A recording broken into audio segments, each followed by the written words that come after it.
date for the contract was 1 January 2010.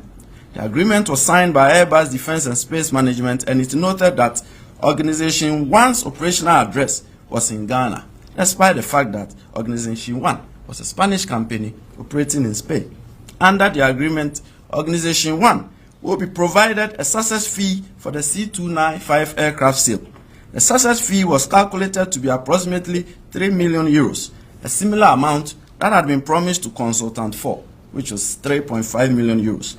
Pursuant to the agreement, between March 2012 and February 2014, Airbus paid in excess of 3.5 million euros to Organization 1 in Spain. The payments were authorized by SMO International. Thereafter, Organization 1 transferred money to the account of the company owned by Consultant 4 and Consultant 5. Organization 1 took a percentage of the money prior to the transfer. In total, the company owned by Consultant 4 and Consultant 5 was paid in excess of 1.8 million euros in May 2012, relating to the 2011 sale of 2 C295s to Ghana. Consultant 4 later claimed 71,000 euros was still owed to him related to the sale. In February 2014, Airbus management at SMO International and the Defence and Space Division sought to extend Airbus's contract with Organization 1 related to a subsequent campaign to sell C295 aircraft to Ghana. Airbus compliance staff rejected the extension request and required that a new contract be signed. In March 2015, a request was submitted for Organization 1 to be paid 1.6 million euros for the sale of one C295 aircraft to Ghana. Consultant 4 subsequently demanded from both Airbus and Organization 1 payment of 1.6 million euros in connection with the 2015 C295 sale. Additionally, on or about 28 March 2012, Airbus made political contributions in the amount of 62,000 euros to a Spanish foundation related to agricultural development in Ghana. This contribution was not initially disclosed to the US authorities. Airbus subsequently disclosed it out of abundance of caution. No direct link yet has been established between those political contributions and the relevant C295 sales has been identified to date. Airbus admitted, accepted, and acknowledged that it was responsible under US law for the acts of its directors, employees, and agents as charged in the DPA.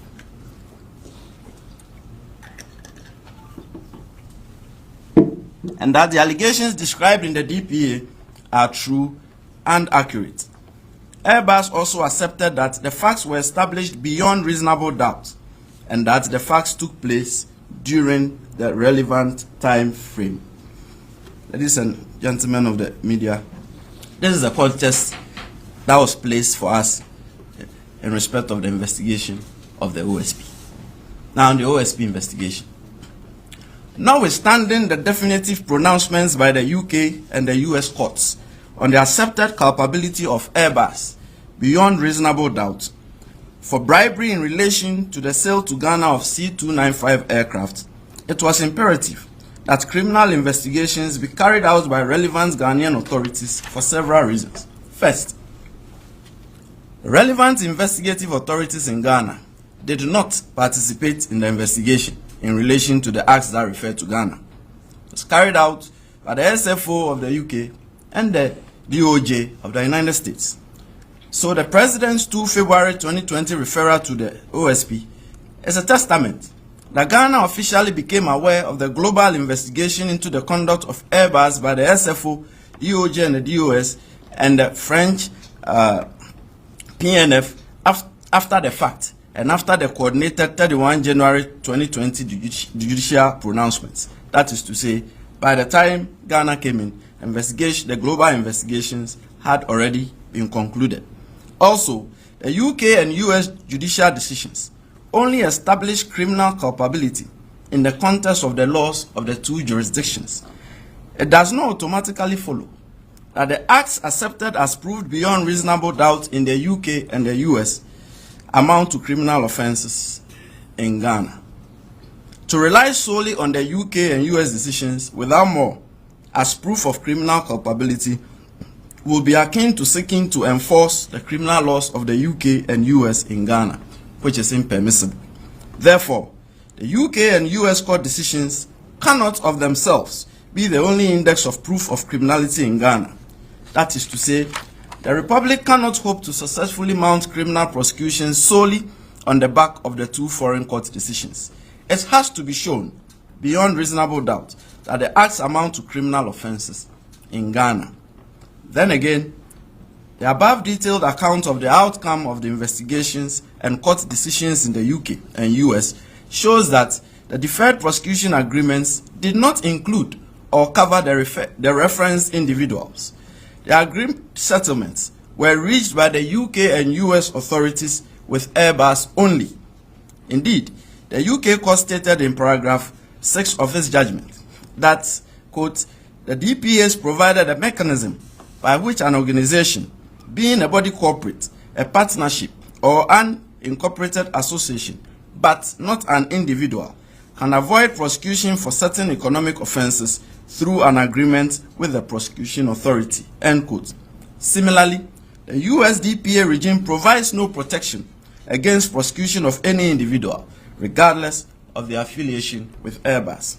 On this score, it seems that Airbus accepted criminal culpability for bribery for itself and also vicariously on behalf of the referenced individuals, including its employees, agents, business partners, and Ghanaian public officials, and that the referenced individuals appear not to have been direct subjects of the investigations by the UK and US authorities and were not afforded the opportunity, if they were so minded, to take it, to explain their actions and to present exculpatory evidence if they had any. Further, from all that I've stated prior, it is obvious that the identity of the referenced individuals was not disclosed in both the UK and US outcomes and court decisions. The UK court explained the reason why it redacted the identity of the referenced individuals to the effect that there were ongoing investigations in respect of a number of individual suspects in the UK and outside UK. Thus, it was appropriate to protect the rights of the suspects to a fair trial. In addition, some of the individuals involved in the relevant conduct were based in jurisdictions where there were human rights concerns and the death penalty existed for corruption.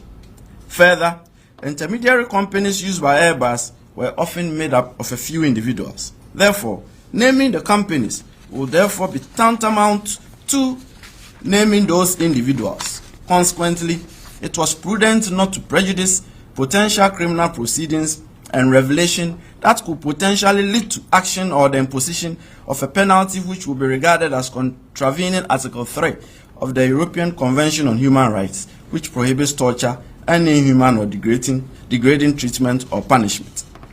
Therefore, it is compelling that investigations be carried out by relevant Ghanaian authorities to ascertain the identity of the referenced individuals as direct subjects of the investigation for closer scrutiny of their actions, and to determine whether the acts committed in Ghana amount to criminal offences in Ghana, and whether the acts committed outside Ghana would amount to criminal offences in Ghana if they were committed in Ghana.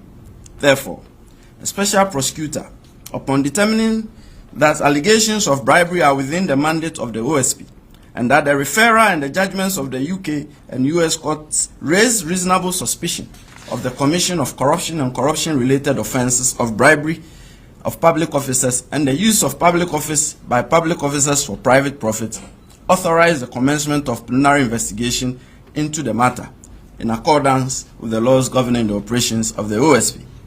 The investigation was commenced by the OSP in February 2020.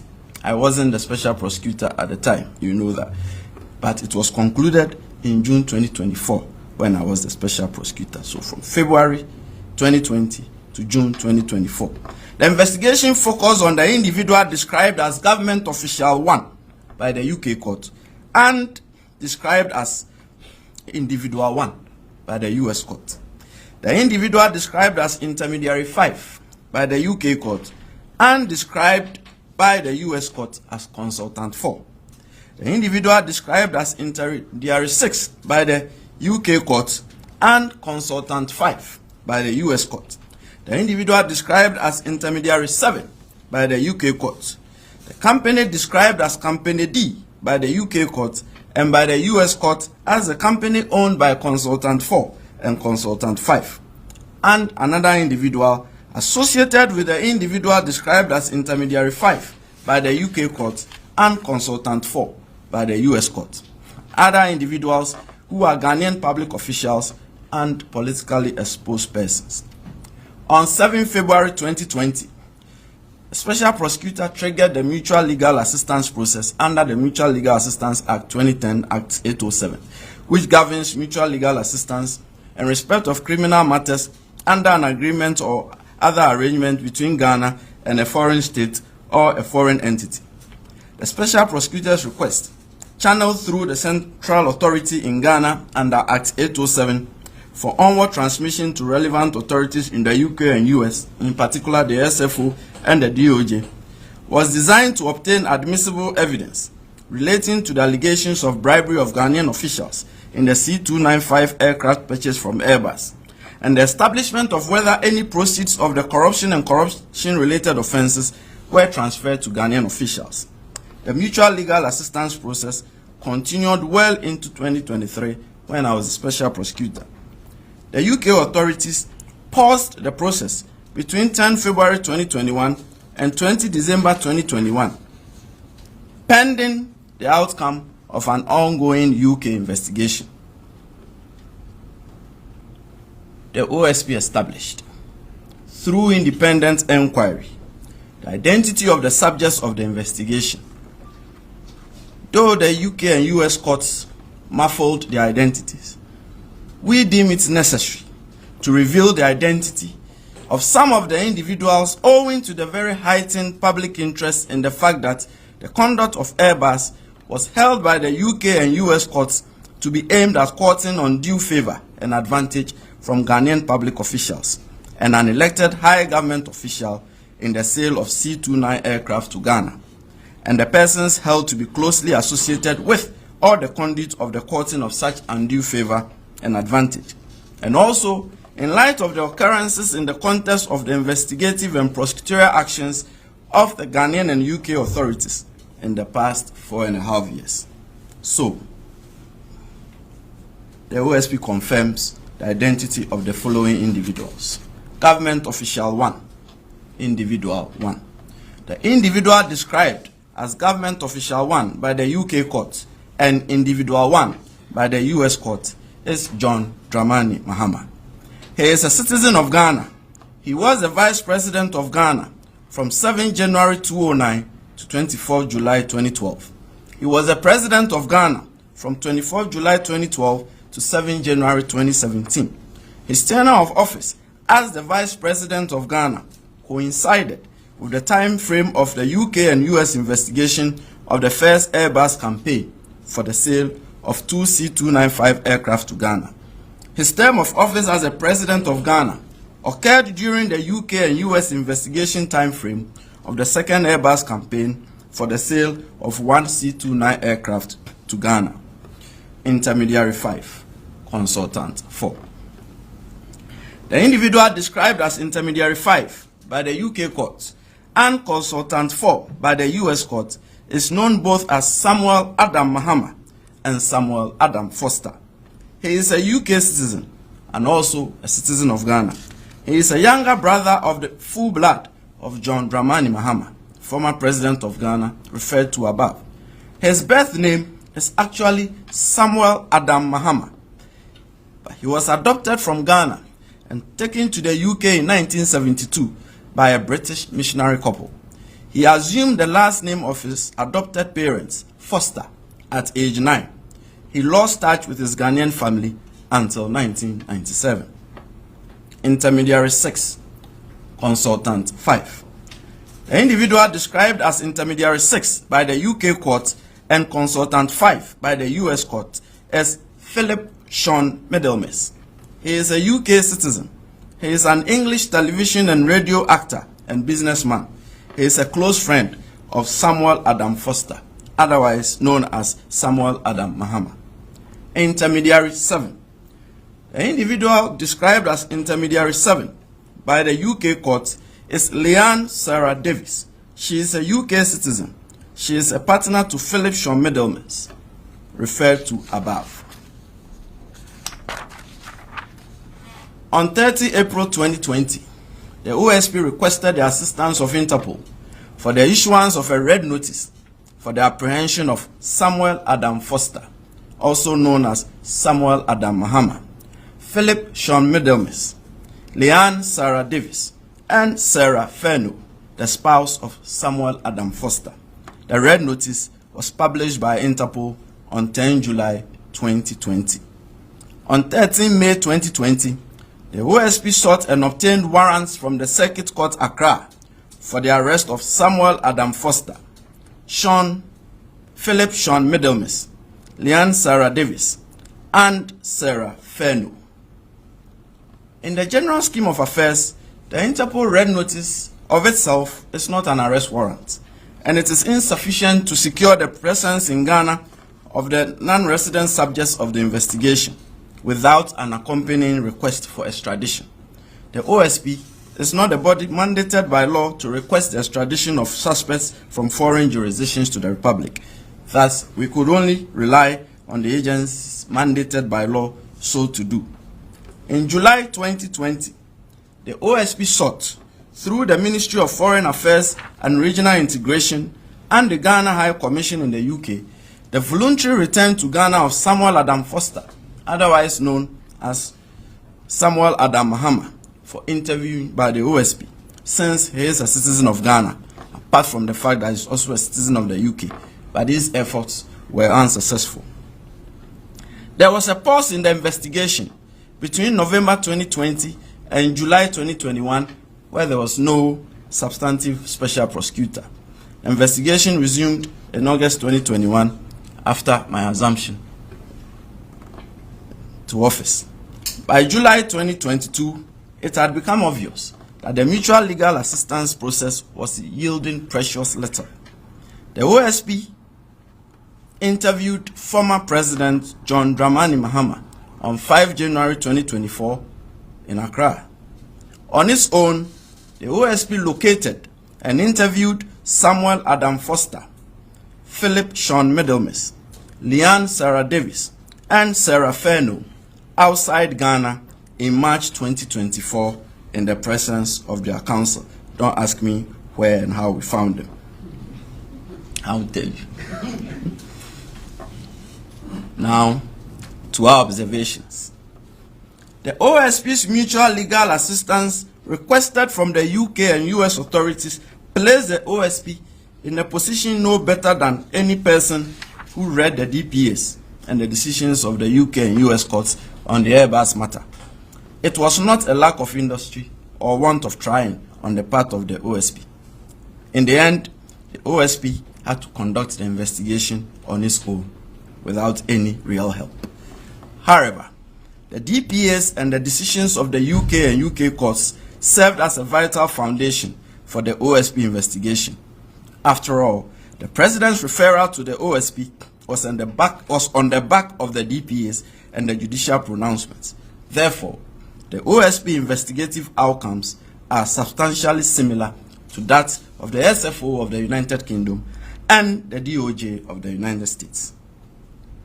Our investigation shows, as captured in the UK and US deferred prosecution agreements, that Airbus indeed completed 2 sale campaigns in Ghana in respect of C-295 twin turboprop military transport aircraft manufactured in Spain by a subsidiary of Airbus. The campaigns resulted in the sale of 3 C-295s. The first contract between Ghana and Airbus was signed on 3 August 2011 for the sale of 2 of the aircraft, and the second contract was signed on 5 March 2015 for 1 C-295. The 3 aircraft were delivered to Ghana on 17 November 2011, 19 March 2012, and 4 December 2015, respectively. That is to say, they were actually delivered. The OSP investigation also shows that in the general scheme of affairs, The acquisition of operational assets by the Air Force is driven by national and operational requirements. So when a need is identified, the Air Force Command develops a technical paper upon which providers are requested to make presentations on technical details, logistics support, and costs.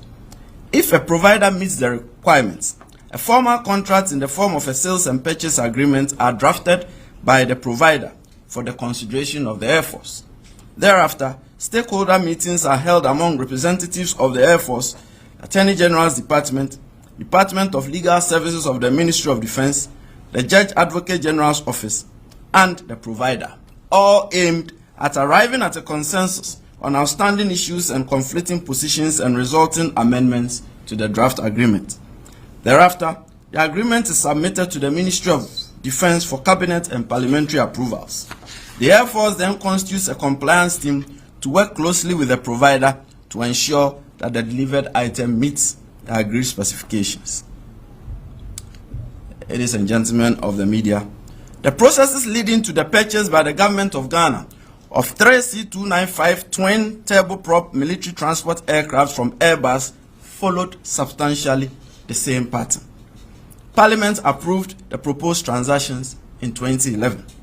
In accordance with the laws of Ghana, in the estimation of the OSP, there was nothing remarkable about the deal, and it certainly would not have found its way in the UK and US deferred prosecution agreements and made headlines around the world, but for the involvement of former President John Dramani Mahama and his younger brother of the full blood, Samuel Adam Foster, also known as Samuel Adam Mahama, and his associates, as recounted in the UK and US deferred prosecution agreements. The OSP investigation found no evidence that former President Mahama was involved or played any role in the procurement and maintenance of the agency relationship between Airbus and Foster and his associates in respect of the purchase by the government of Ghana of military transport aircraft from Airbus. And it appears to the OSP that the direct communications and meetings between former President Mahama and officials of Airbus to close the deal were actuated by good intentions on the part of the former president. It also appears that Foster and his associates became involved as intermediaries in the Airbus Ghana deal after the decision by the government of Ghana in preference of the C-295 aircraft. Therefore, it seems that Foster's Airbus intermediary role at the time his brother served as the vice president of Ghana was a case of luckless coincidence that attracted the disapproval of the UK and US authorities.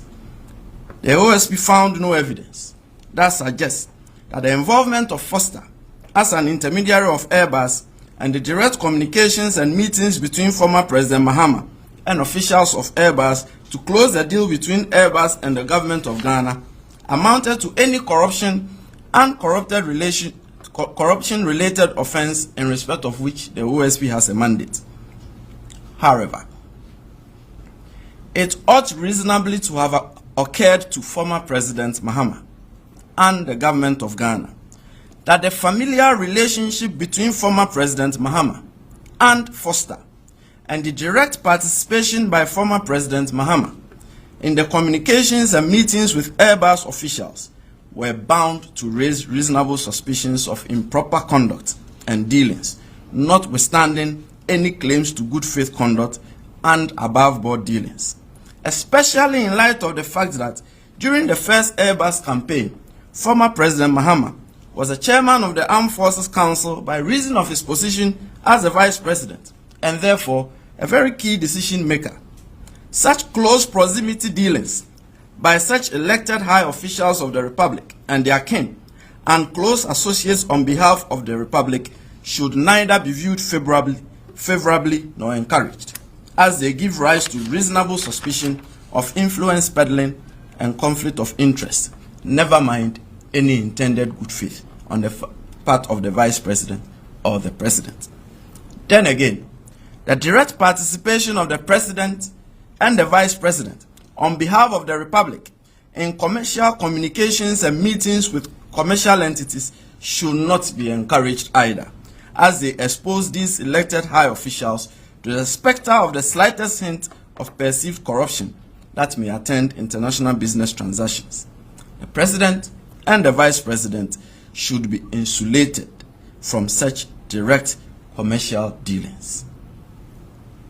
Indeed, it seems to the OSP that the only reasons why the Airbus Ghana deal found its way into the UK and US DPAs were the fact that former President Mahama and Samuel Adam Foster were brothers of the full blood, and that former President Mahama directly participated in commercial communications and meetings with Airbus officials. This is because, and here, without seeking to critique the UK and US deferred prosecution agreements, the OSP found no evidence, circumstantial or direct, which suggests that Foster and his associates were actually paid bribes, and which bribes were to be transmitted to former President Mahama, and that the bribes were actually paid to former President Mahama. Indeed, to all intents and purposes, and objectively viewed, an agency relationship existed between Airbus and Foster and his associates, by which Foster and his associates acted as business partners of Airbus in respect of the Airbus Ghana deal, and under which Foster and his associates were to be remunerated success-based commission payments. I'm a woman, so I expect that. This was a typical arrangement instituted by Airbus, by which it contracted third parties as business partners to increase its international footprint and to assist it in winning sales contracts in numerous jurisdictions. On this basis, when Airbus made a successful sale of aircraft, it will ordinarily pay a business partner a commission-based percentage value of the sale or a fixed amount of the aircraft. In this context, Airbus took the full benefit of the agency agreement with Foster and his associates and the services they provided to Airbus for a considerable length of time. This was so because the contract for the sale of the first 295s between Airbus and Ghana, which was clearly secured by Foster and his associates, was signed almost 2 months before Airbus issued its due diligence report on 30 September 2011, which led to the abrogation of the arrangement between Airbus and Foster and his associates. It was only when Airbus' due diligence mechanism discovered the familiar relationship between former President Mahama and Foster that it abrogated the relationship. The abrogation by Airbus of the agency arrangement certainly portended to work, and did in fact work, grave unfairness against Foster and his associates. Therefore, the concoction of a plan by senior leadership in SMO International and the Defense and Space Division of Airbus to deliberately circumvent Airbus compliance rules by substituting Company D, or the company owned by Consultant 4 and Consultant 5, with the Spanish intermediary 8 Organization 1, to ensure payments to Foster and his associates, was probably a well-intentioned adventure, though apparently misguided, as it rendered the payments seemingly of doubtful provenance. Whose phone is this? Your girlfriend is calling.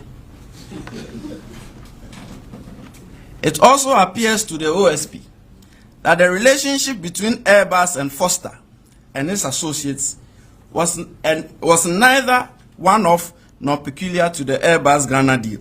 Airbus had in place similar business partnership models with Foster and his associates in respect of business promotion in other African countries before the Airbus Ghana transaction.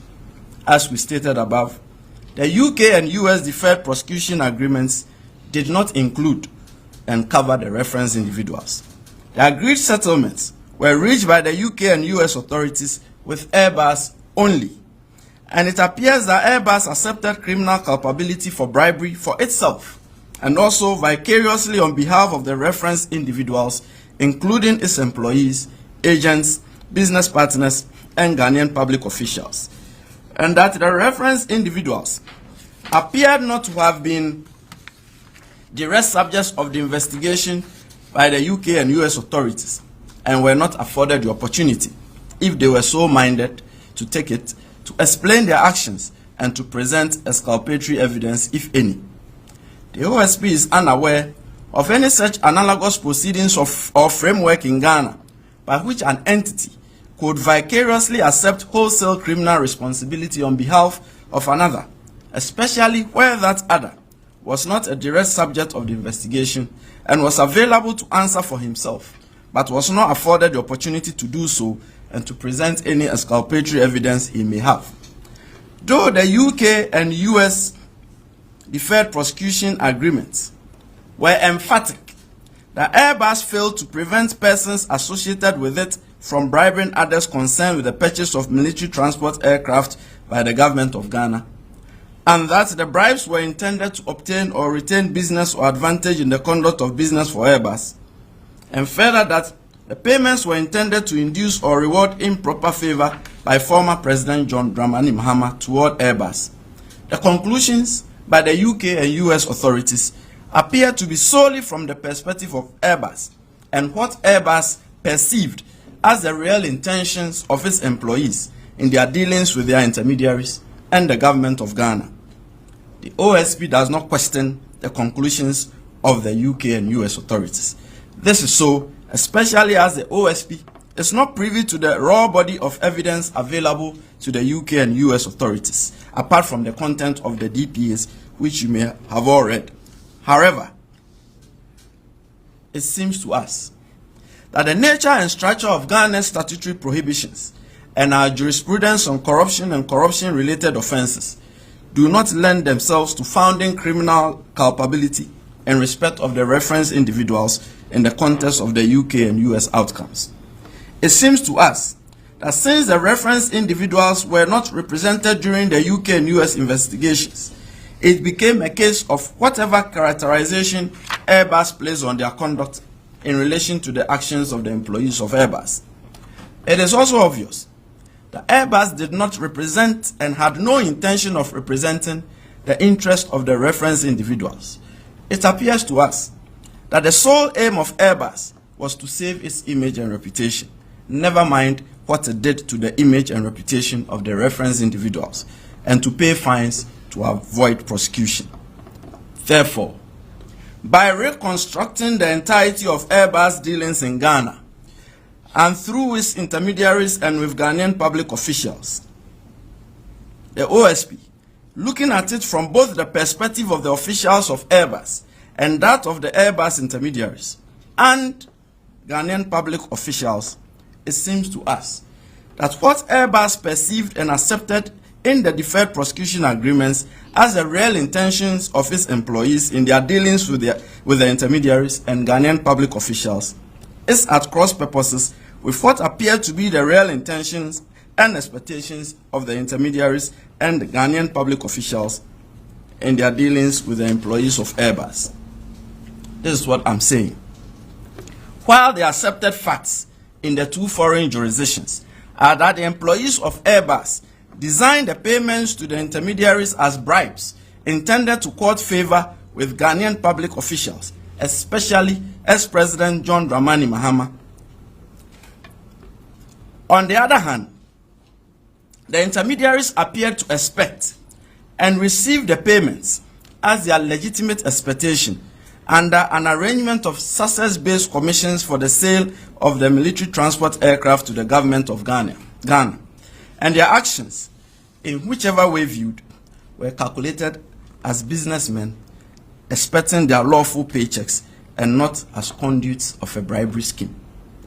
The concoction of a plan by senior leadership in SMO International and the Defense and Space Division of Airbus to deliberately circumvent Airbus compliance rules by substituting Company D, or the company owned by Consultant 4 and Consultant 5, with Spanish Intermediary 8, or Organization 1, to ensure payments to Foster and his associates, though wrongful and deceptive, was entirely an internal matter for Airbus in respect of its disciplinary regulations and code of ethics. It does not amount to the payment of bribes to court favor with Ghanaian public officials in the reckoning of Ghanaian law. It is a case of the employees of Airbus deceiving Airbus. Neither does the short declaration by Airbus to the Spanish Export Credit Agency and Airbus's non-declaration in the context of the US ITAR. Consequently, the OSP has no evidentiary basis upon which to conclude that Samuel Adam Foster, also known as Samuel Adam Mahama, Philip Sean Middlemis, and Leanne Sarah Davis acted as conduits of bribery between the employees of Airbus and former President John Dramani Mahama or any other public official. Also, the OSP found no evidentiary basis that suggests that Samuel Adam Foster, also known as Samuel Adam Mahama, Philip Sean Middlemis, and Leanne Sarah Davis received payments from Airbus with the intention of bribing former President John Dramani Mahama or any other public official. Further, the OSP found no evidentiary basis that suggests that former President John Dramani Mahama or any other public official was paid bribes by Samuel Adam Foster, also known as Samuel Adam Mahama, Philip Sean Middlemis, and Leanne Sarah Davis in respect of the purchase by the government of Ghana of military transport aircraft from Airbus. Then again, the OSP found no evidentiary basis that suggests that former President John Dramani Mahama or any other public official was induced to improperly favor or did improperly favor Airbus in respect of the purchase by the government of Ghana or military transport aircraft from Airbus. In the case of Sarah Feno, she should not even have been a subject of the OSP investigation. Members of the media, the OSP has cited and notes that by two separate communications, both dated 22 April 2021, the SFO in the United Kingdom notified Samuel Adam Foster and Philip Sean Middlemis that a decision had been taken not to prosecute them for any offense in respect of the Airbus Ghana deal. It has not come to the notice of the OSP that the SFO in the UK has reconsidered its decision. We consider it that it ties with our conclusion. Further action. A special prosecutor has directed the closure of the OSP investigation into alleged bribery of high-ranking Ghanaian officials by Airbus SE through intermediaries in respect of the sale of military transport aircraft by Airbus SE to the Republic of Ghana between 2009 and 2015.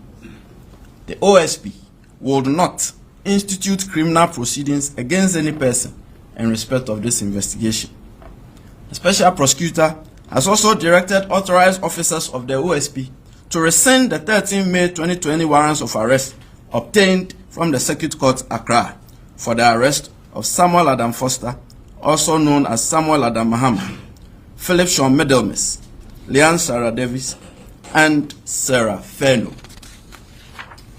Earlier today, I sent out correspondence notifying Interpol of the withdrawal of the red notices in respect of Samuel Adam Foster, also known as Samuel Adam Mahama, Philip Sean Middlemis, Leanne Sarah Davis, and Sarah Feno.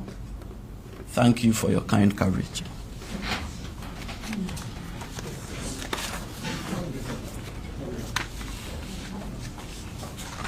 I guess you don't have any questions. If you want to ask a question, the mic is ready. We take it and then. Who says they want to ask questions? You don't have questions, right? I think it's self-explanatory. Hey, Thank you very where much. did I sleep last night? Thank you very much, members of the media.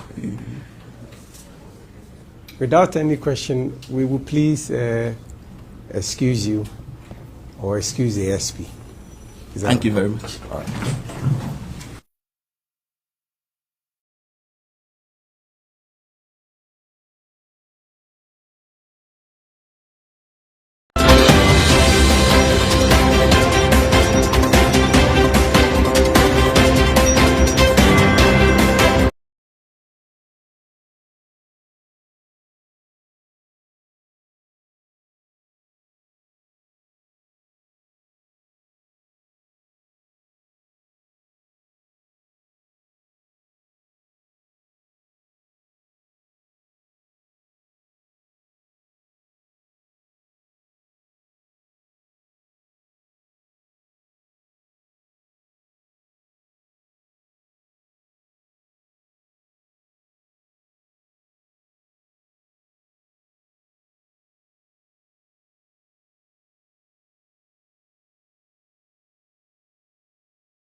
you can pre-finance. You should have about 5,000 cedis in an account as showing proof that you can pre-finance it, and that should be fine.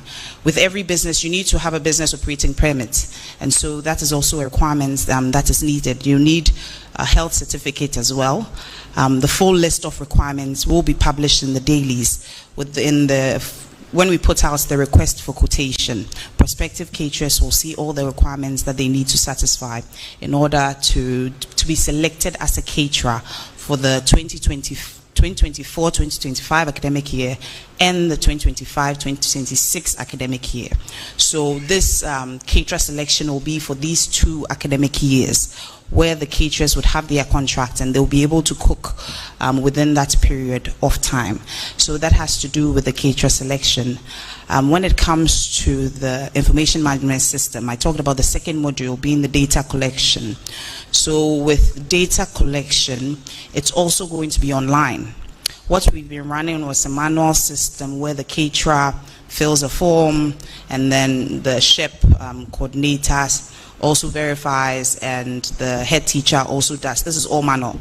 But now it's all going to be electronic. They're going to use tablets to do this, or a cell phone as well can do these verifications. So going forward, in collecting data, in ensuring that people cooked or they didn't cook, everything is going to be on the MIS, that system. And it's going to give us real-time updates. We will know today the number of caterers who cooked. We don't have to wait till the end of the term to determine. Okay. No.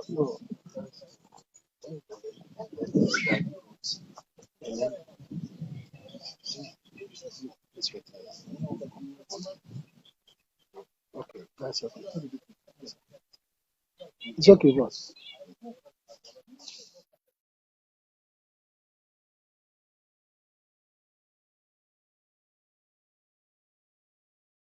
We are digitalizing the system to make it streamlined and to make it efficient for everybody, caterers, the ministry, the secretariat, everybody that has an input to play. I think it will take out a lot of the issues we've been facing with even duplicate contracts. So that also wipes that out, because people can't just go and photocopy someone's contract and start cooking. So I'm very happy that this system has come now. It's key. In 2024, we should be moving towards a paperless society, a greener society, and this is what the Ghana School Feeding Program is going to be doing. As we said, it starts from the 2024-2025 academic year. So that year should start in September. And so this month is going to be, there's going to be the first module, that's the caterer selection that we are going through.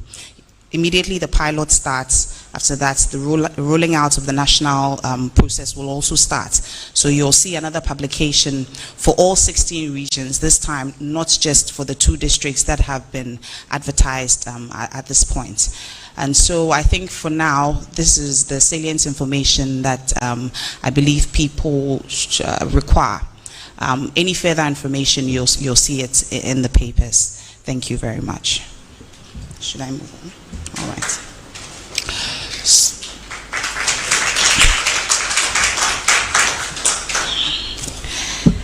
Now to a very important matter which we are all very interested in. I see Madam Sheila Menka-Permo here. Over the last few weeks, I've been working closely with her office on the Affirmative Action Bill.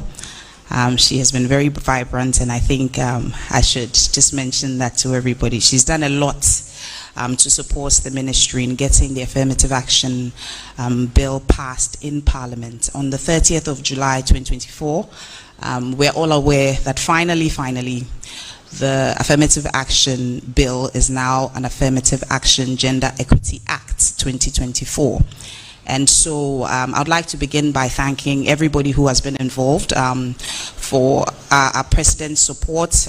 I've been liaising with him on it since I took office. He's been very interested in it. I'd like to thank Parliament, the 8th Parliament, especially the men. I always say that because the men, if you followed their discussions, they did most of the work on the floor. And so looking at their numbers, I mean, there was no way it would pass without the men. We are just 14.55% of the women in Parliament. And so we thank the men a lot.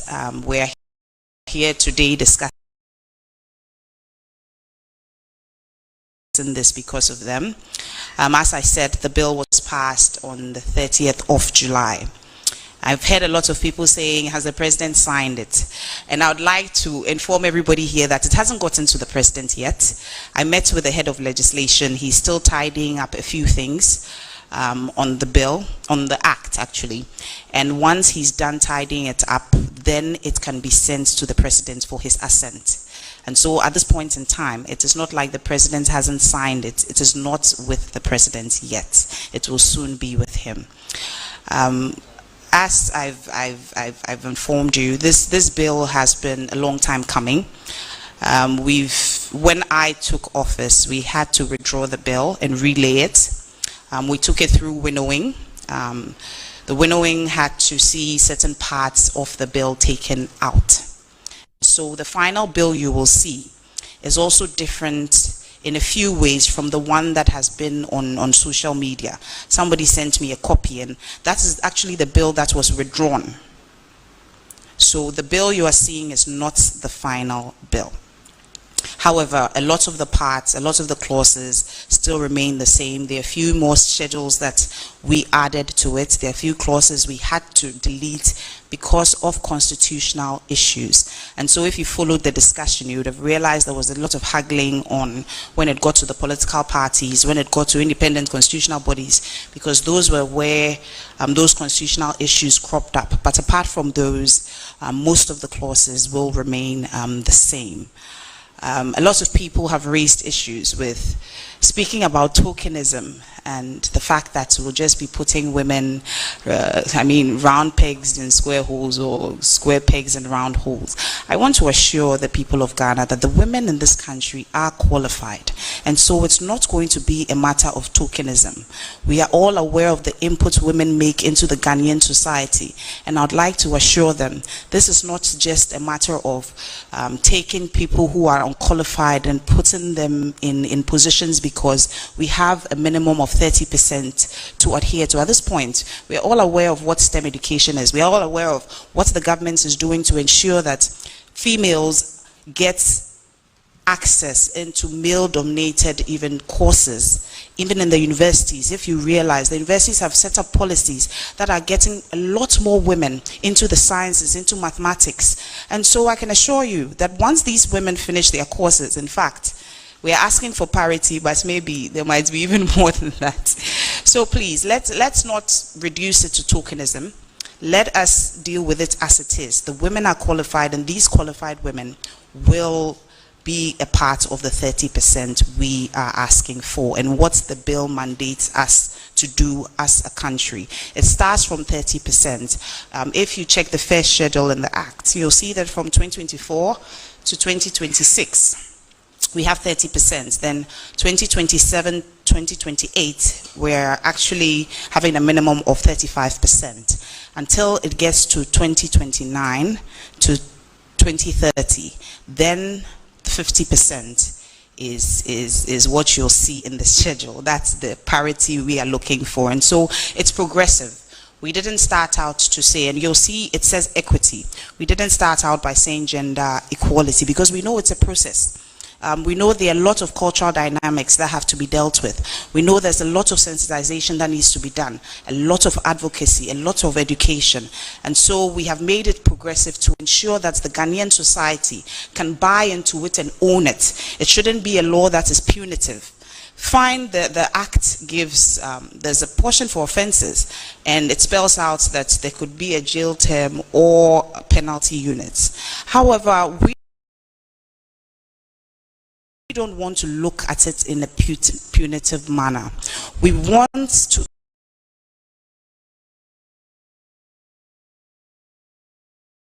incentivize people. So you'll see that there's a section in the Act that talks about incentivizing private organizations, where the Minister of Finance, in conjunction with the Gender Minister and GRA, can look for some tax incentives for the companies that are adhering to the law. This is just to get people on board to see that if they follow the law, there's a benefit to it, there's a benefit to women, so there's a benefit to Ghanaians in general.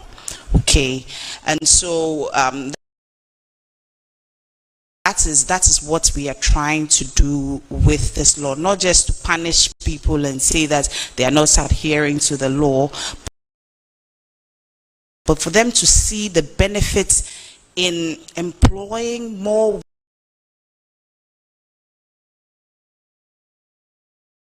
women, recruiting more women into sensitive positions, into key decision-making positions of authority. That is what the bill is seeking to do, to empower the women that we have and we know are capable. In this vein, I think I have talked enough, so I will leave it for you to bring questions, any issues you have, and I can address them for you. Thank you very much for listening.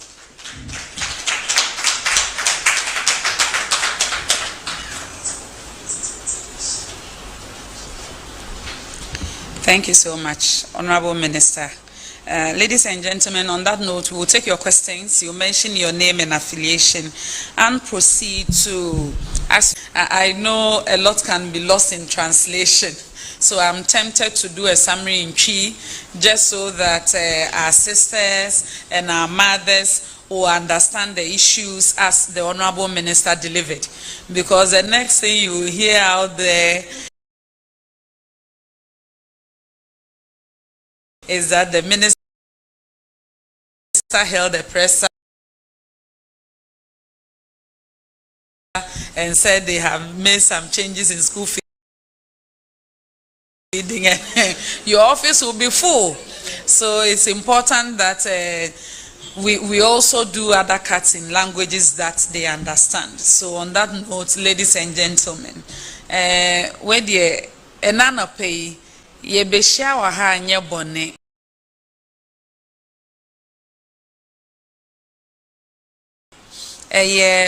Oswafo from Gender Ministry.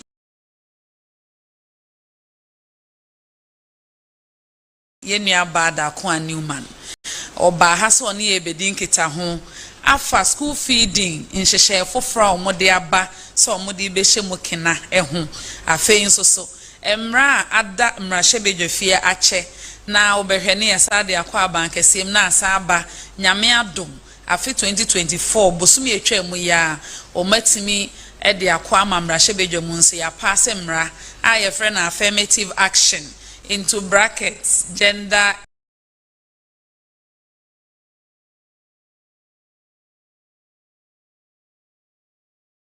Equity Act of 2024. Now school feeding no anamo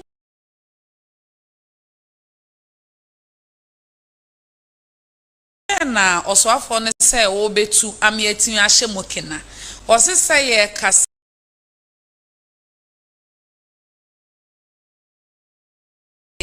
se wo komansini mienu so a eye Krachi East District na afei nso so New Dwaben South omo ye nhyehyɛ ahwɛ ekwan a omo befa so na ohaw ne ahohiahia eye school feeding eye registration ne nhyehyɛ processes na da ho na de bremu a moka program no ho bi ebe ye free ho problems na ebi ne sen nka antete no se wo kan school feeding program no ho a ye se wo pese wo twa odin a be fele form ya twere wie no ye de be free mansin mu se ye de be komantan mu ye free ho a ye se ye de ban kran se ye na won krata ni bi akam wo bete wo be no aduane na wie ebedura akatua no ye se duplicate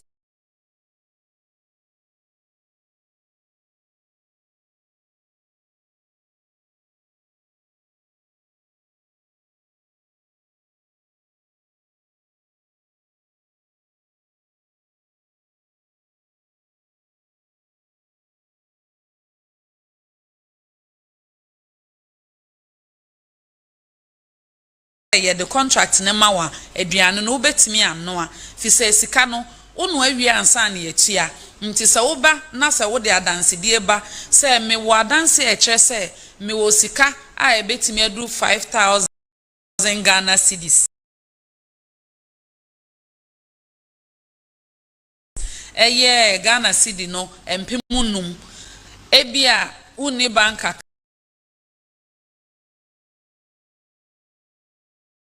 wo obi wo momo so a wotimi de wo momo statement ba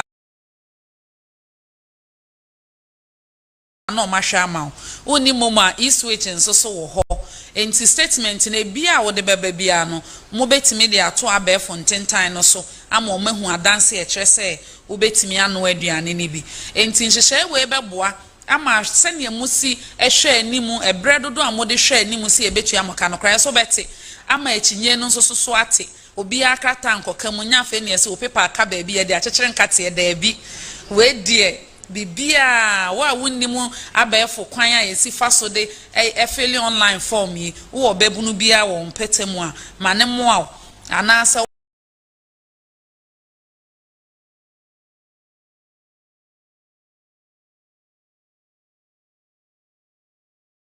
de kwa assembly hokra na bisa se me pese me register school fee din ni bi nanso so minim se ne emesi aye na obi wo nimde bi wo ho mbebo amwa register enti ne o ma sha asie eye ntete ho kra a ekoso New Jabin South ene Krachi East minister say nyame adomo a so mo be start ne o mbe na Ghana afana bebia amantemu edunsia ni nyina ombe ye bi wo ho a eno nso so ombe yi mositire afa TV so any newspapers mu ni bibia say yabo kwan ato ho say wa wo pese school feeding program no for the next 2 academic years starting from 2024-2025 onso pese ode wo ho baji mu bi unu aduane woni meduane ye ana wa ye bi dada mu amuwo mu ni nyina akwanya we abeda ho se ebesiesie enkratasem ni aye ntotoye ama school feeding program no so ebedimu medam ase.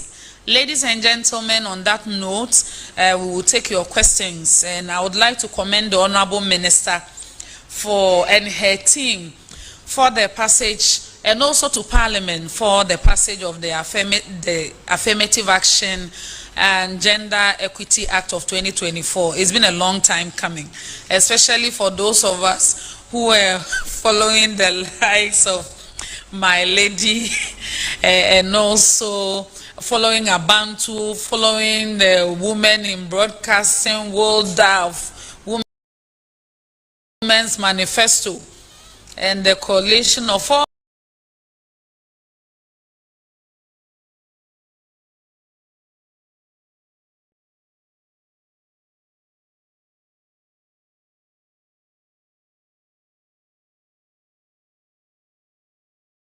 the women CSOs who have been advocating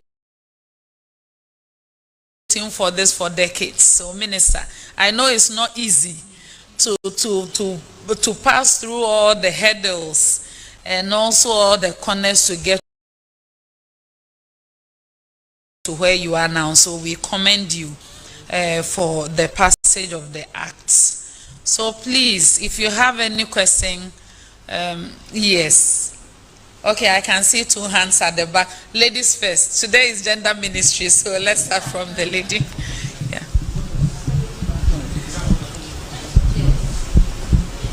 Thank you very much. My name is Kumba Tamba, a student from the University of Cape Coast and a member of the Your name again, please. Kumba Tamba. Kumba. Okay. Yes, please. Please go ahead. A student from the University of Cape Coast and a member of the Affirmative Action Bill Coalition. My first question is with regards to the school feeding program. I'm wondering what criteria was used to peg the least amount approved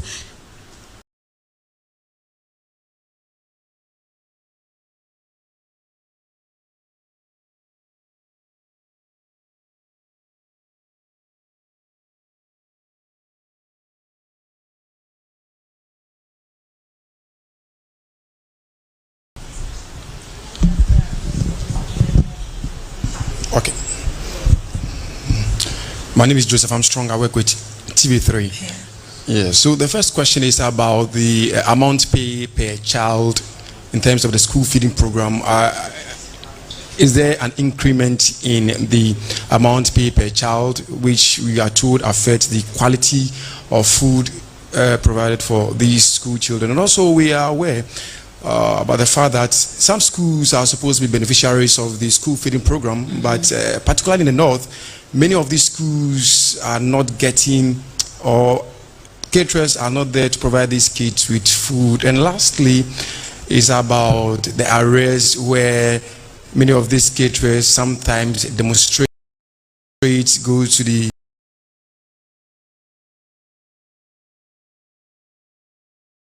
various RCCs to seek and demand for their money. How much is in arrears, and have all these caterers been taken care of? Thank you.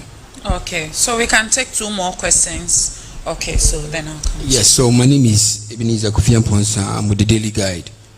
My question has to do with why these 2 districts were selected among several districts. Why the secretary decided to choose this district?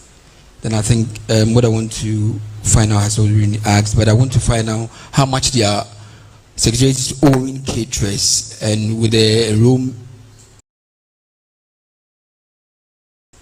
as they are preparing to roll out the online registration system. What steps will be taken to ensure that all these arrears are paid before these systems are rolled out? Thank you. Okay, thank you. We'll take the last question for this round. Nana, we'll come back to you. Okay, so, okay. Okay, so thank you. I am Nenen Chibu Esiako from Global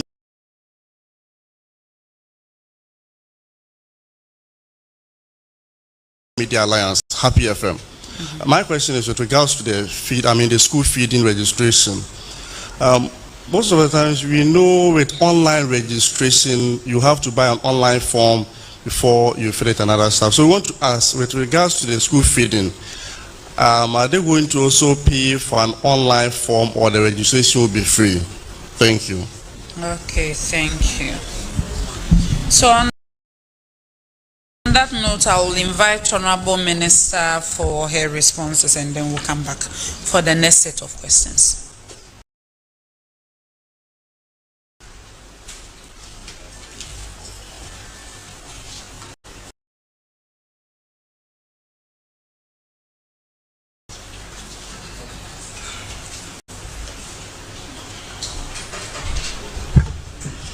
Okay, thank you for your questions.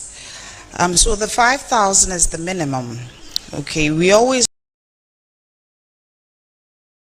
look at the upper level, that there might be a lot of students in schools. However, we have some schools that have about an enrollment of 45 people.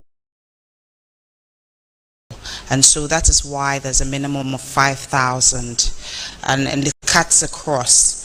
So once you can prove that you have that money, we can check it off as one of you fulfilling one of the requirements. So there are multiple requirements, as we said. So it's just the base. It's just what the least amount you should have in either your Momo, whatever, whether it's a bank account, whether it's your eSwitch, whatever it is, that minimum should be there. Okay. You also asked how long it will take. So the head of legislation is just tidying it up. I saw what had been done. It's just minor things. They still have to go to assembly press. They still have to do some back and forth. I will go back there next week, Monday, to see where it got into. We are following the bill to the last, and it doesn't end, as you know. There's still implementation. There's an LI. We have to do advocacy. So there's no end to this. It's just work.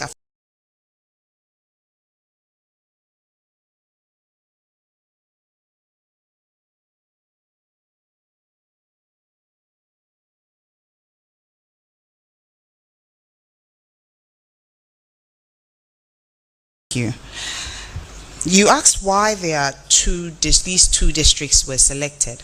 So because it's an online system, we had to look at a district that has good internet connectivity and a district that has fairly terrible or bad internet connectivity.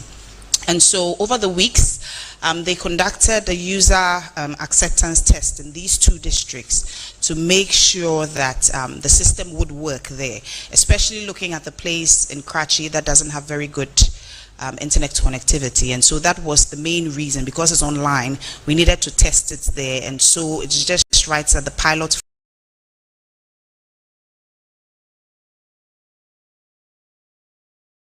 there for us to have a total picture of what or how much load the system can take and all those other things that the IT people need to check off. So that is why those two were selected.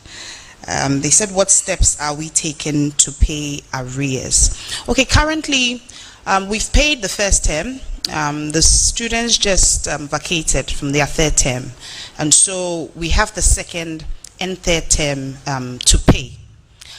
We are working on getting the second term paid immediately. We would ask the caterers to bear with us. I'm still waiting for controller to give me a go ahead. As you know, the Minister for Gender does not make payments without money coming from controller. So as soon as the money comes from controller, finance gives that go ahead and controller sends us the money, the payment will be effected immediately. And so these delays do not come from the Ministry of Gender. I know there's a lot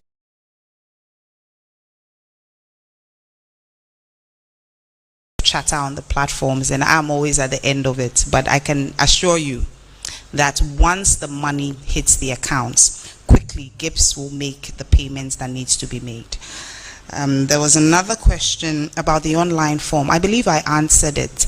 I said that you'd have to pay, a prospective caterer would have to pay an amount of 200 Ghana cedis. Okay, so you create your profile, you pay your money, then you have access to fill the form. So that is a standard amount. It doesn't matter the enrollments, the number, you pay 200 to apply. Thank you very much.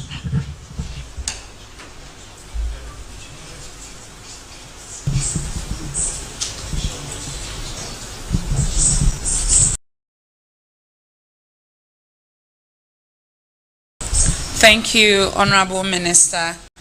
So we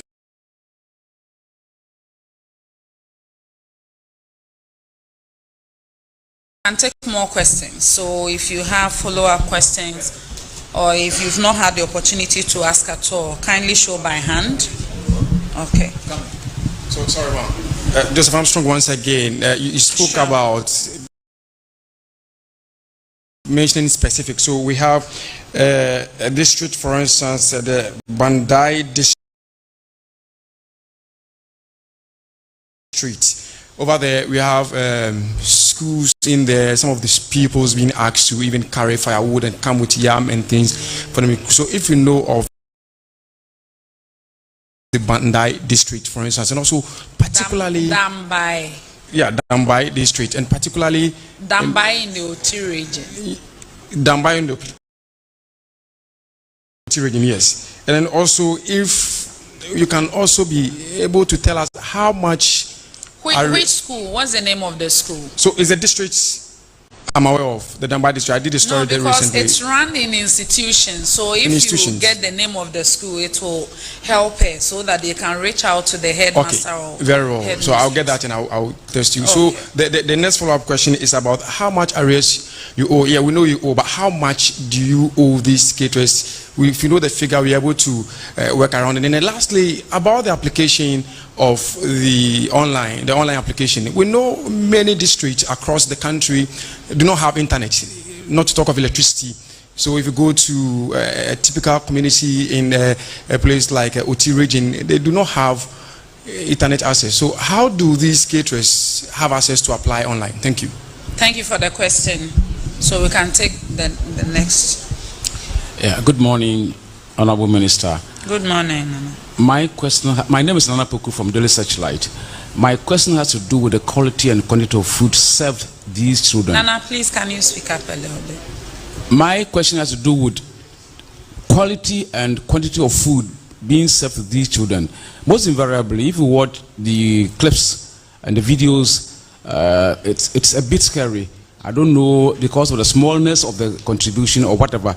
So what are you going to do, as it were, to improve on the quality, especially the quality of the food that we give to our children? And then my second question has to do with the digitalization of the whole process. Most of these women are not lettered. And the minister said that their children can help them. But I know some people whose children are not with them. They are somewhere. And so the whole process is going to be very difficult for some of them. So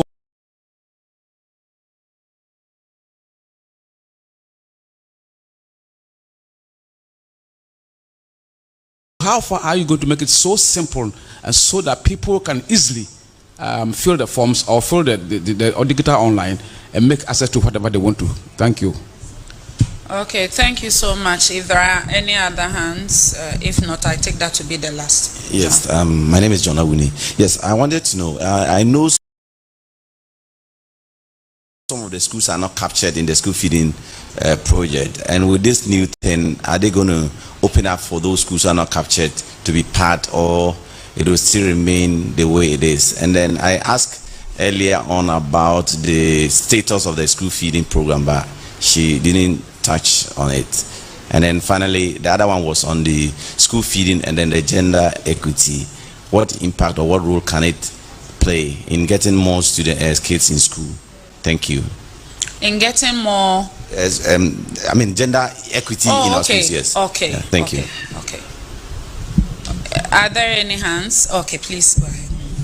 Thank you very much. My name is Portia, also from Abantu. Yes. So mine is more like an appeal to the Honorable Minister. I don't know the justification for the 1 CD, 50 pesos per.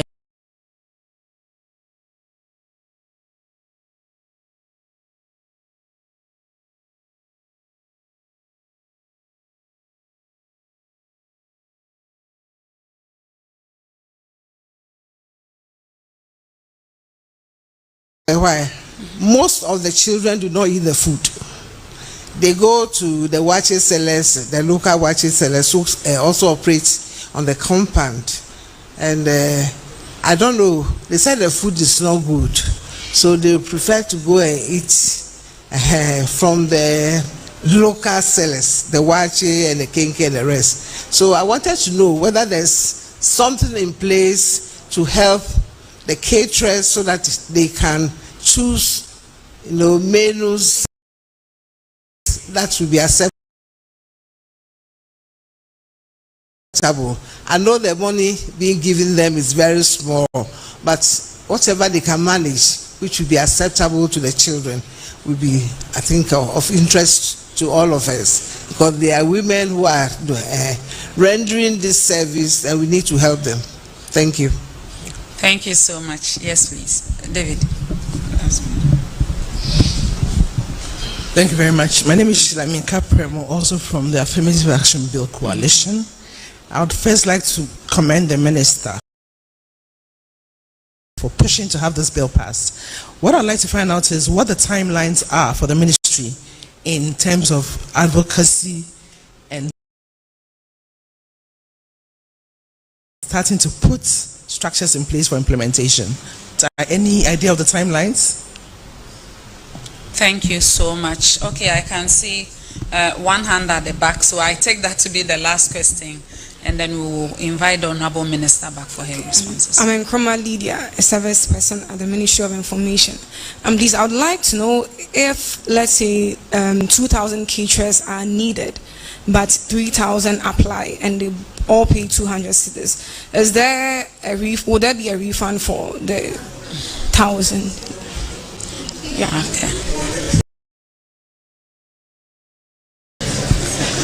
Okay.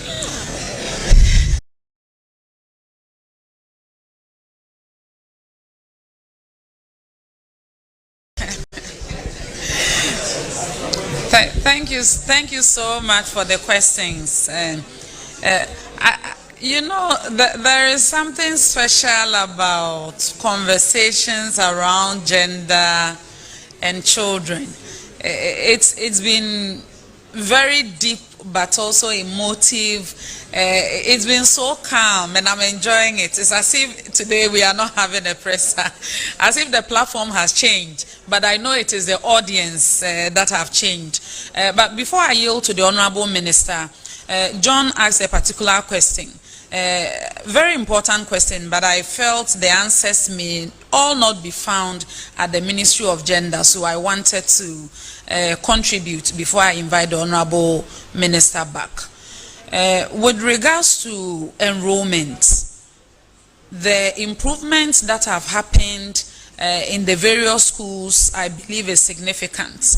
And I have data at the SHS level, but I can only imagine what is happening at the basic school level. Since 2017, at the beginning of 2017, the amount of money that was paid per caterer was about 80 pesos. Then there was an upward adjustment to 1 cedi and 1 cedi 20 pesos, and now to 1 cedi 50 pesos. And they were also providing services to 1.6 million school children, and now that number has increased to about 4 million, as announced by the finance minister during the mid-year budget review. Maybe we should look at it from this perspective. If it hadn't contributed, and also other factors like the free SHS and other social interventions,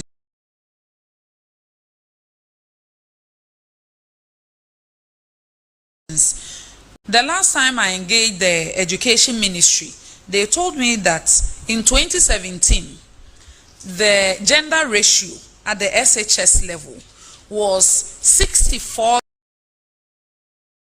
girls to every 100 boys.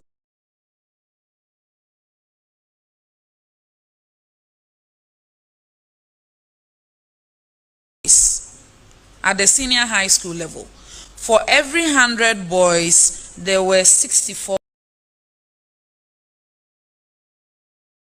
girls in school.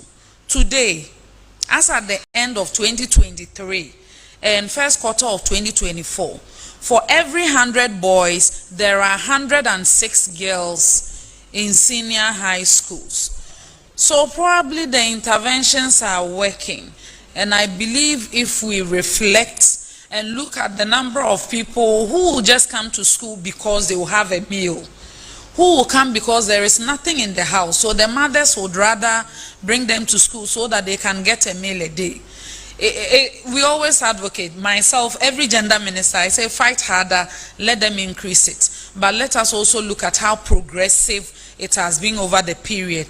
Doubled, almost doubled in terms of amount, and also more than double in terms of numbers. So I think the investments have been huge, and it's our prayer that the ministry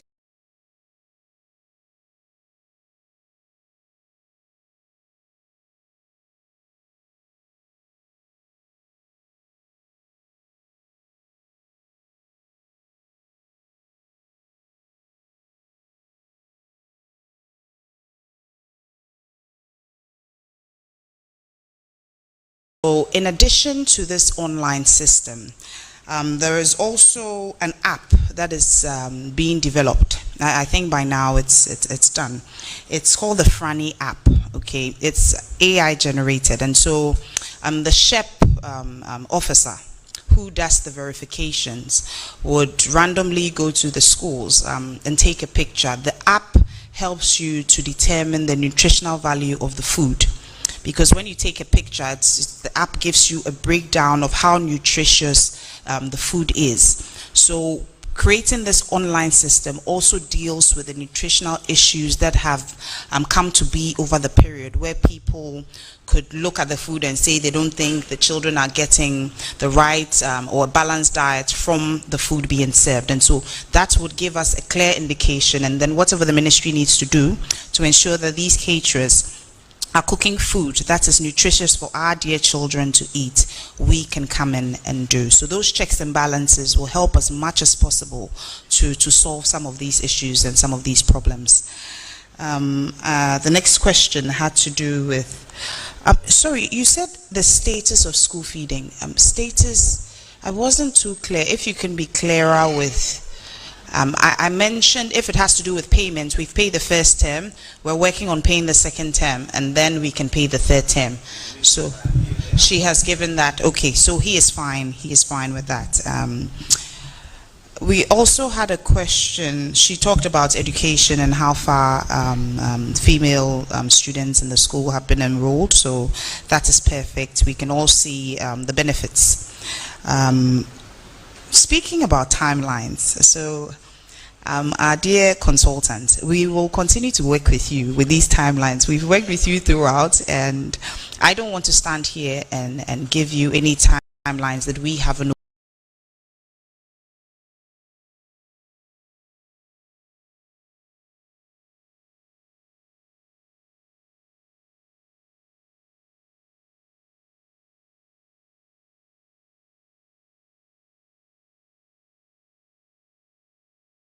worked to. We want to put forward timelines that are achievable, and so we would need all the key stakeholders to come in, because even though the ministry is leading, we would have all of you, your CSOs, all these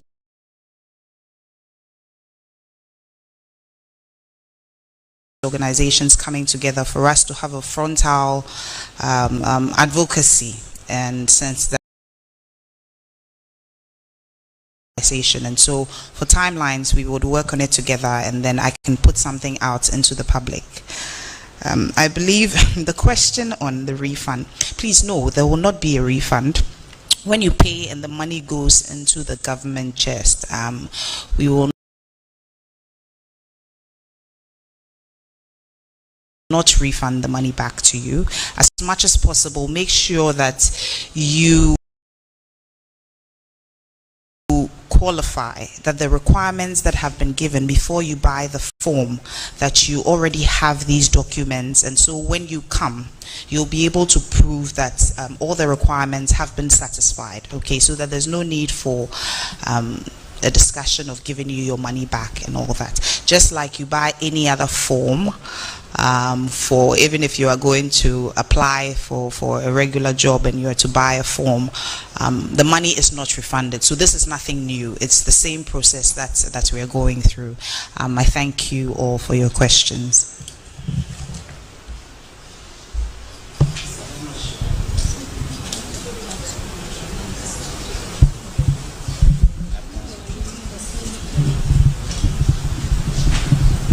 Okay, so I take that to be the last one, but I think it's good to call Minister back for her concluding remarks, if any. But on that note, I want to use this opportunity to acknowledge our media partners, to the entire press corps that has been with us every single time, but particularly for the stations that are picking this press briefing live on TV and radio. We are on GTV, Joy News, ABC News GH, Asa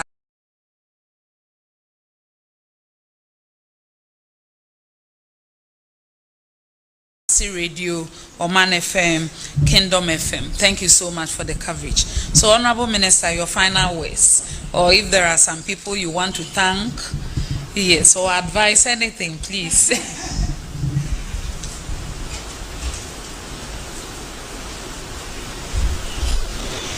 Okay, so in concluding, I'd like to thank all of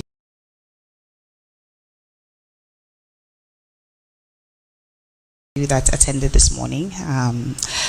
I think you have answered, you've asked most of the questions, and I hope I was able to give you satisfactory answers. And so I thank you all for coming. I hope the publications will reflect exactly what has been said here, and that tomorrow morning I wouldn't wake up to to a lot of calls to answer questions or things I didn't say. So I trust all of you that we will report the news as it is. And once again, God bless everybody for coming, and the affirmative action group here, the coalition, they've been so supportive. I thank you all, and we will continue to work together. So till the next time, I'll say a goodbye to all of you. Have a blessed day.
You can advertise your brand or business on ABC News.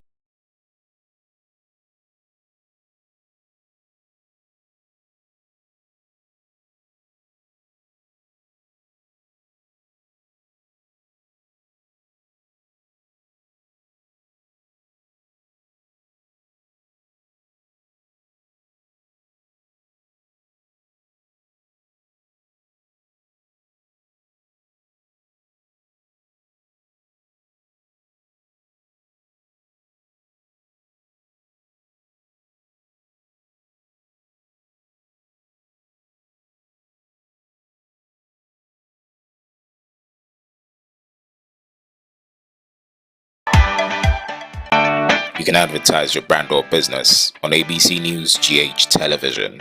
Call us on 030-278-8645 or 0.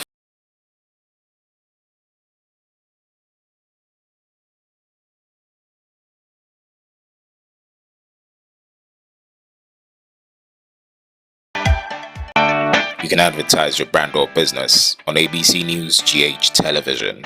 Call us.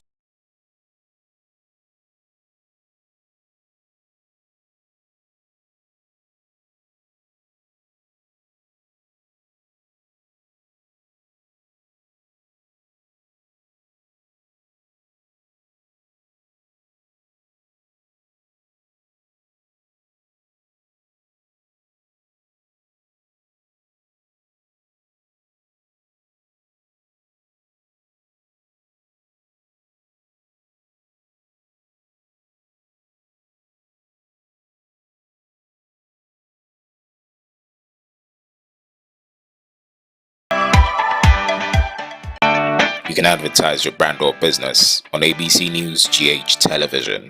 Call us.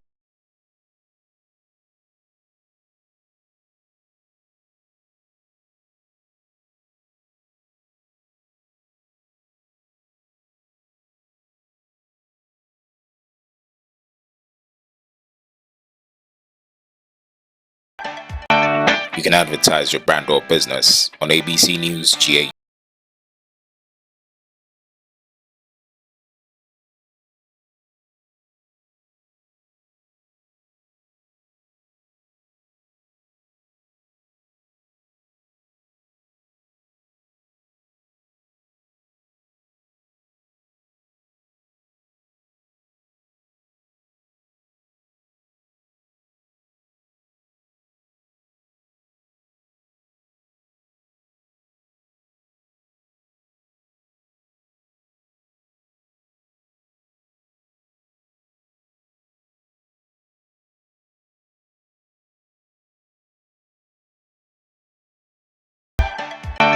You can advertise your brand or business on ABC News GH Television.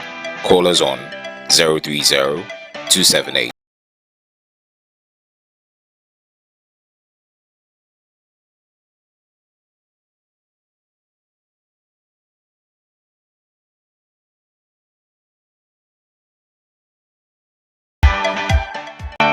You can advertise your brand or business on ABC News GH Television.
Rising 3 is here. ScanBrain Limited, organizers of the Best Inventor Ghana, has opened registration for the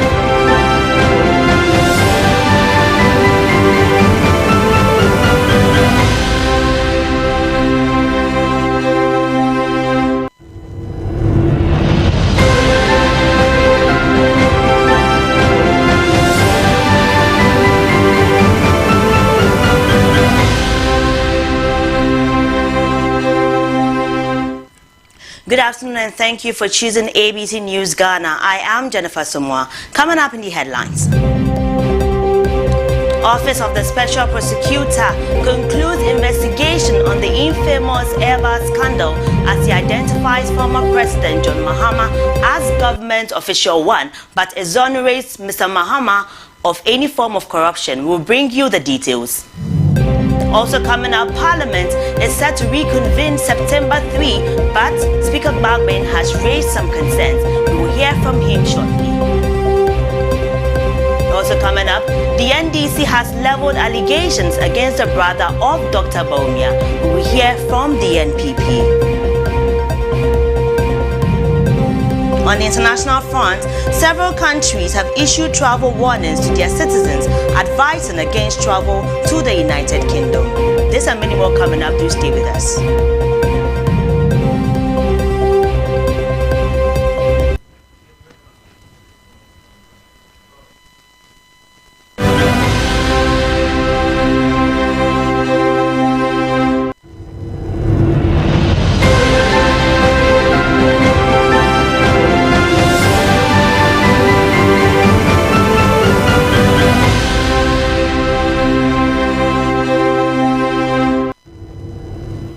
Thank you for joining us. Don't forget we are streaming on YouTube at ABC News Ghana. Now the news in detail. The Office of the Special Prosecutor has officially cleared former President John Mahama of any involvement in the procurement and maintenance of an agency relationship between Airbus and certain associates. In a media briefing held today, Special Prosecutor Kisie Jabin announced that after thorough investigations, no evidence was found that former President Mahama was involved or played any role in the procurement and maintenance of the agency relationship between Airbus and Foster and his associates. Our investigation shows, as captured in the UK and US deferred prosecution agreements, that Airbus indeed completed 2 sale campaigns in Ghana in respect of C-295 twin turboprop military transport aircraft manufactured in Spain by a subsidiary of Airbus. The campaigns resulted in the sale of 3 C-295s. The first contract between Ghana and Airbus was signed on 3 August 2011 for the sale of 2 of the aircraft, and the second contract was signed on 5 March 2015 for 1 C-295. The 3 aircraft were delivered to Ghana on 17 November 2011, 19 March 2012, and 4 December 2015 respectively. That is to say, they were actually delivered. The OSP investigation also shows that in the general scheme of affairs, the acquisition of operational assets by the Air Force is driven by national and operational requirements. So when a need is identified, the Air Force Command develops a technical paper upon which providers are requested to make presentations on technical details, logistics support, and costs. If a provider meets the requirements, a formal contract in the form of a sales and purchase agreement are drafted by the provider for the consideration of the Air Force. Thereafter, stakeholder meetings are held among representatives of the Air Force, Attorney General's Department, Department of Legal Services of the Ministry of Defense, the Judge Advocate General's Office, and the provider, all aimed at arriving at a consensus on outstanding issues and conflicting positions and resulting amendments to the draft agreement. Thereafter, the agreement is submitted to the Ministry of Defense for Cabinet and Parliamentary approvals. The Air Force then constitutes a On election 2024, presidential candidate of the National Democratic Congress, John Mahama, has criticized President Akufo-Addo's previous remarks about Burkina Faso, which he believes have sparked diplomatic tensions between the two nations at a press engagement in Bogatanga following a 4-day campaign tour of the Upper East region. Mr. Mahama emphasized the importance of strengthening cooperation with neighboring countries to mitigate external threats to Ghana. They say when your neighbor's beard is on fire, you fetch water and put it by your beard because it can spread to your own beard. And so we know what is happening in Burkina Faso. Indeed, we should be working closer with our comrades in Burkina Faso. Unfortunately, this government has created some tension between us and Burkina Faso because our president went and opened his mouth too wide. You saw the video. He went and was doing conconsa about your neighbor. We all are here. We are suffering. America called you small, and you are so excited, and then your neighbor, you are doing conconsa about him. You know, and so it has created some diplomatic tension. He went there, went and apologized, but still, it's not the best. Meanwhile, the flag bearer of the National Democratic Congress, John Dramani Mahama, has also debunked assertions that guinea fowls under the Savannah Accelerated Development Authority flew to Burkina Faso during his tenure as president in 2014. The former president said the allegations leveled against him were not true. Unfortunately, the project ran into issues. The media criticized it, and they came and said the guinea fowls had flown to Burkina Faso. No guinea fowls flew to Burkina Faso. Guinea fowls are not migratory birds. And the project was not for you to come and see thousands of guinea fowls in one place. It was supposed to incubate the eggs and give the guinea fowl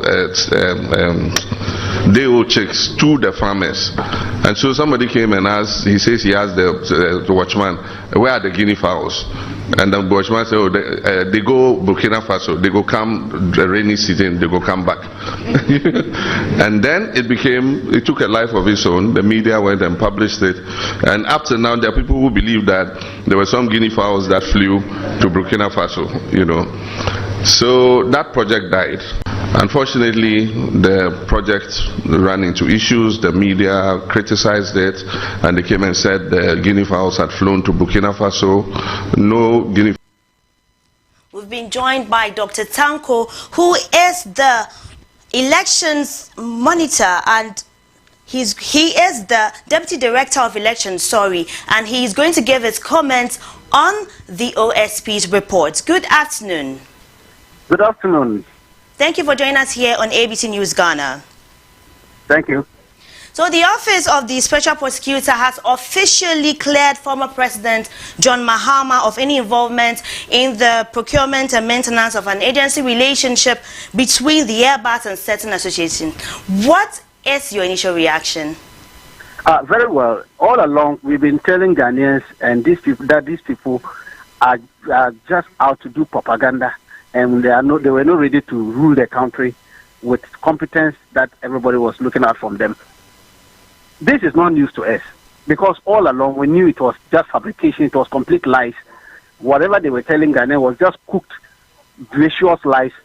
They were saving Ghanaians all along. We knew it from the beginning that they were just looking for something to tarnish the image of His Excellency JDM. Yes, to tarnish the image of His Excellency JDM. But unfortunately, it never sticks.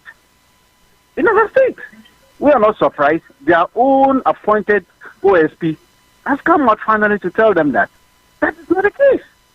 There's no evidence, no silsila of evidence is in whatever they were spewing out across the country. Now, Ghanaians are coming to understand that this group of people who are sitting in the Flagstaff House calling themselves government are full of tricksters, confident tricksters.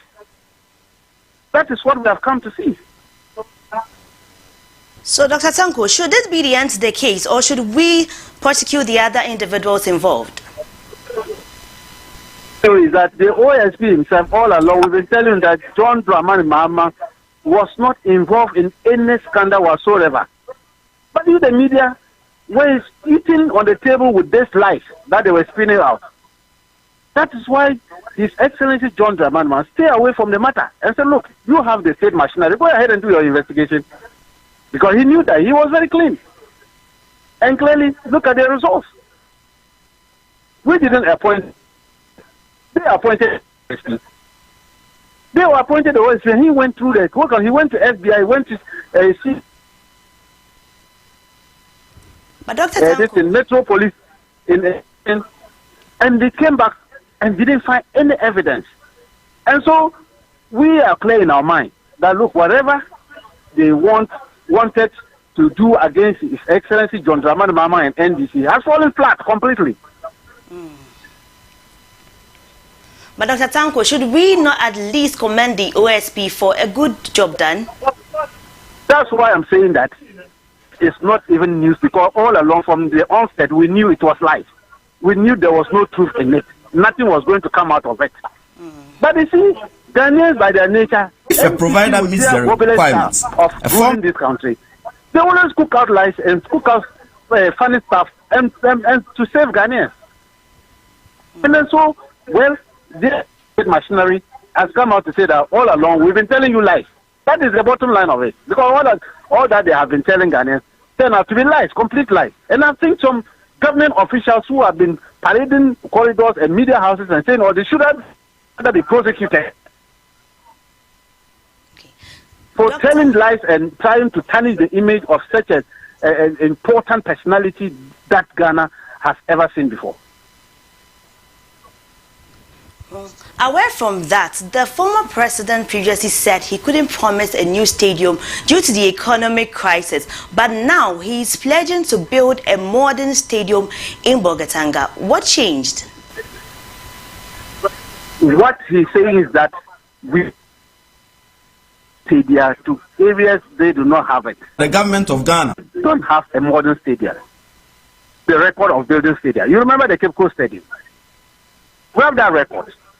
We don't put our cottages and describe them as having built. Well, that's they have put across. And that's why he said that he is building a modern stadium in Bolga, the Upper East, a modern stadium. And so we have to give them. We didn't say we are building across the country. That's why he was telling you. He is not going, because when the journalists asked of the question, they were talking of a super, look, there. But what they were asking for is a Wembley type. And he's saying that if they are talking Wembley type as of now, then we have to wait, because this one is a regional one that we are talking of. Upper East region doesn't have a stadium. And so we have to give them. Doctor, well, the flag bearer has recently ended his Upper East regional tour. What's next with regard to the campaign? One of the best campaigns so far that we have seen is the thousands of Guinea. I was there myself, across, and I can tell you, change is coming to reset this country. Change is coming. What we saw in Upper East, we are clear in our mind that by December 7th, 11 p.m., MPP would have been out of Flagstaff House. I'm telling you, next, we are launching Youth Manifesto on the 12th. You'll be there.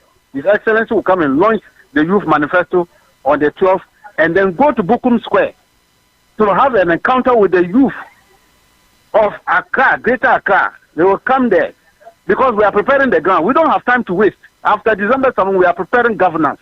We have to reset this country. So we want to set our parameters right before we even go to the vote. Because we know these people, whether they like or not, we will beat them and beat them to lose this election. And so we are preparing ourselves. We're preparing the minds of the youth. We are going to engage them. The Youth Manifesto will be launched by His Excellency himself. And then you will see, you, the media, you will invite you, come and capture and cover what we are going to launch there. And then we'll go to the Bukum Square. We want you to be there. And then let the Ghanaian youth know that the best person who can serve their interests as Doctor, the rest of ideas. Please go on with your contribution. I am saying that these people, the NPP, are bereft with ideas. In fact, Ghanaians are working from their slumbers. That jeopardy look at life of his own has exposed their against Ghanaians. And now they are hot. Everybody is now seeing them. These are not the caliber of group who should continue to rule this country after December 7th. All right, Doctor, before I let you go, the former president has criticized President Akufo-Addo for supposedly damaging the Burkina Faso-Ghana relations, and he also made comments about guinea fowls fleeing and it's not being true. Well, despite no apparent issues between the countries, why did the former president make that remark concerning that? Yeah, not been following issues between Ghana and Burkina Faso. Who went to America and told them that Wagner groups are in Burkina Faso and very close to Ghana? Wasn't not Nana Akufo-Addo. What was he telling the when he was telling the Secretary of State that they should come and support because Wagner groups are in Burkina Faso? What was he trying to say? Did you see the response of the Burkinabe leader, sorry, the young man? Did you hear his response towards Nana Akufo-Addo? It was God who saved us, because they were furious with that nonsense he went and told the Americans. Diplomatic circles, it was a pass because what he did was wrong. You, a president in America, and be talking about your neighbor, that Wagner groups are over there and threatening the security of your border. That is why His Excellency is telling you that there is Ghana and Burkina Faso. It's a strange relationship. Look, go to Accra, go to all the stations. Look, have you been moving to Accra town? Go to, how do they call it, the traffic light joint. You see small children with young ladies. Do you know where they come from? They are coming from the side. And they are standing everywhere. They are rebels children and wives. They push them to Ghana. And they are over there attacking people and killing people. Now you have a security in Ghana who doesn't see anything wrong with that. They should be asking ourselves, how did they manage to get all these things? And so when His Excellency is saying that he wants to stabilize the relationship, we know what we are talking about. Don't forget, he's been a former president. He's also sit on intelligence, and he knows what he's talking about. Before he comes out to open his mouth, he would have been brief. Thank you, Doctor. We would love to have this conversation further, but we would have to move on due to time constraints. So we'll get back to you and have further conversation. Away from the OSP and the NDC, Ghana's Parliament is set to reconvene for an emergency session on Tuesday, September 3, following a petition from the Majority Leader, Alexander Afenyo-Markin. Meanwhile, the Speaker of Parliament, in response to this, clarified issues related to the adjournment, saying he has been accused of prioritizing international travel over parliamentary business and of unilaterally deciding to adjourn the House on 30th July 2024. He said these accusations are unfounded and are made in bad faith. Also, the decision to adjourn the House sine die on 30th July 2024 was not made in isolation, and the date was informed by the parliamentary calendar of the 4th session of the 8th Parliament, which calls on Parliament to adjourn at the end of the month of July. Well, the guide was discussed on several occasions at pre-sitting meetings of the Speaker and leaders and agreed 2 weeks before the 30th of July 2024. It is for this purpose that the House prioritized some agenda items and committed to sit late hours till midnight to ensure that all the prioritized businesses are completed before the House adjourns sine die on the agreed 30th July 2024. Let's take a look at the Majority Leader's concerns about the adjournment of Parliament. Constraints of Mr. Speaker, given the fact that the first Deputy Speaker is out of the jurisdiction, the second Deputy Speaker is also out of the jurisdiction. However, our rules permit or allows us to have a member presiding. So I still hold the view that Mr. Speaker could still have traveled for the NCSL program in the United States. I, for instance, I am billed for that travel, but I don't think that it is more important than government business that I'm undertaking. We are, with immediate effect, going to engage our caucus with the sole aim at getting the necessary consent of members to procure their signatories to recall the House in accordance with law. So expect to see a recall request from a constraint of. Furthermore, the Majority Leader Afenyo Makin underscored the necessity of reconvening Parliament to address urgent government business.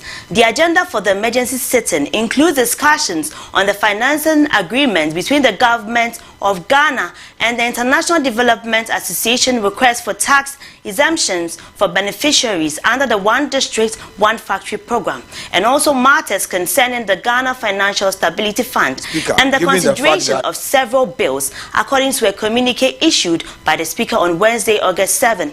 The session is scheduled for Tuesday, September 3 in the afternoon, and a public notice issued by the Office of the Speaker said the venue for the session will be disclosed later.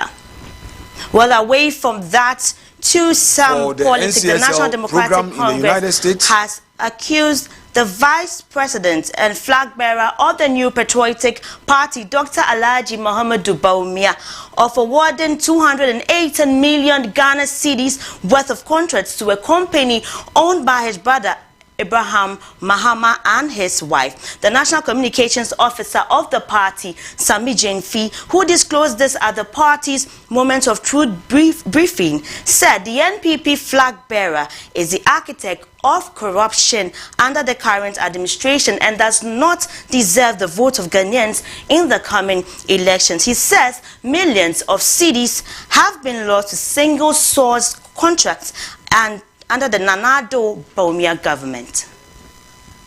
At its latest Moment of Truth series, the National Democratic Congress addressed what it described as massive, uncontrolled corruption under the Akufo-Addo Bawumia administration. The protagonist of NDC's address is their stiff rival for the 2024 elections, Dr. Mahmoud Bawumia.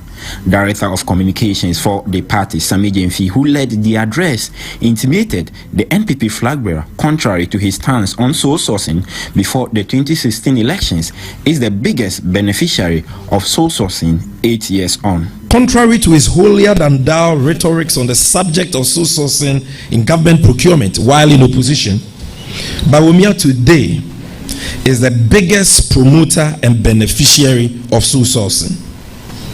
As we speak, sole sourcing has become the norm and the most preferred method of procurement for several dubious contracts awarded to relatives and cronies of the Vice President Alhaji Bawumia.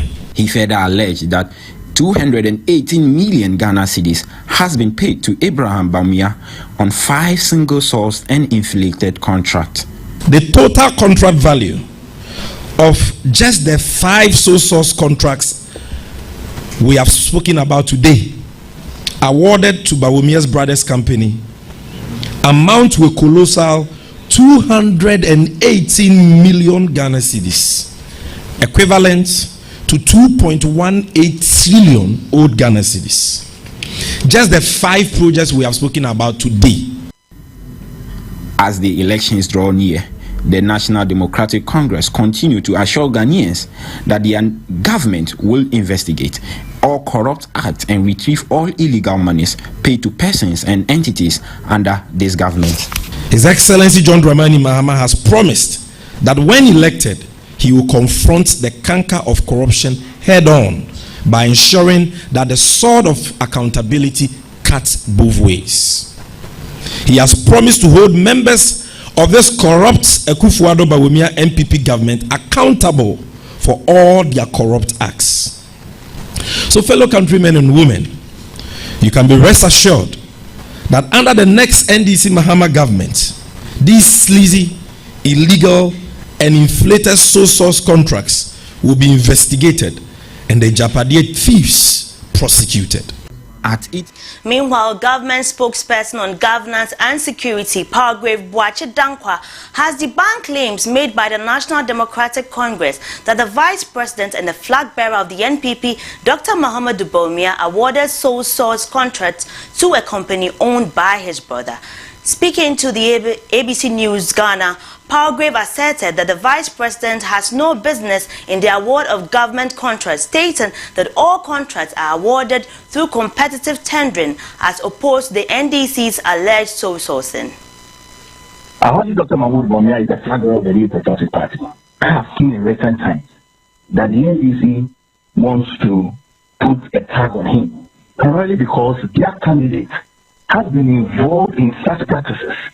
And so they want to assume that the candidature of Alhaji Dr. Mahmoud Bawumia, flag of the new Patriotic Party, and Vice President of the Republic of Ghana is involved in such acts. I'd like to state and put on record that there is no evidence to show that Alhaji Dr. Mahmoud Bawumia, the flag bearer of the new Patriotic Party and Vice President of the Republic of Ghana, has either awarded a contract through sole sourcing or otherwise to any of his relatives. We are aware in this country that we have stakeholders and we have structures that work. PPA is one of the institutions that goes through the various processes in ensuring that people go through proper bidding processes. And so these attempts by the NDC to bring relatives of Alhaji Dr. Mahmoud Bawumia into the political conversation is inaccurate. I am aware that every single contract that is given by government is given through competitive bidding. And I'm also aware that there are often times that contracts are renewed. And so the contract might have gone through competitive bidding. When it is renewed, it might go to the same person. I mean, there are currently some documents that are before an environment that I'm aware of where they are doing revision of contracts. And so if persons have won contracts through competitive bidding and they have applied for revision of contracts and it's been given to them because they have already begun those contracts, I think that is later, that the main goal is that we need to ensure that state institutions are working, like the PPA.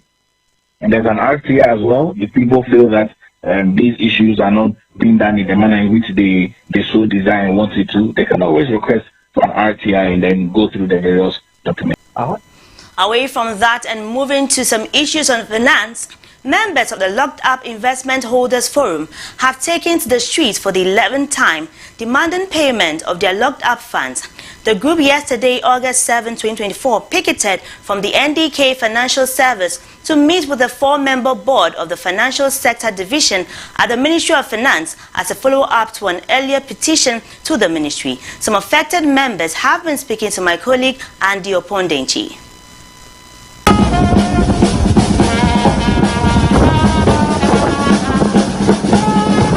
The 2.3 that is going to NI, the recapitalization of NI is just 400. So they can do the 400 or maximum 1 billion, and then the 1.3 can be added to the 200 and then be free.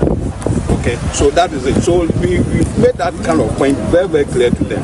We are not asking for any extra. Otherwise, it will take us to the next year budget where provision has to be made. When it be the time for me to take part of it to go and do my own thing, there was no money in the process. They asked, they said the government has locked up the funds. And since 2016 till date, I've been working for the money. And now, diabetic,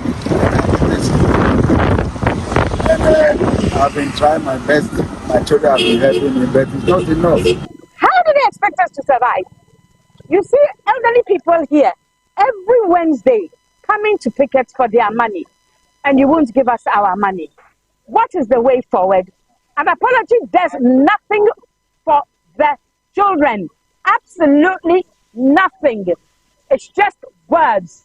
They need action. They need their grandmother's money. They need their school fees. They are tomorrow's leaders, not tomorrow's politicians.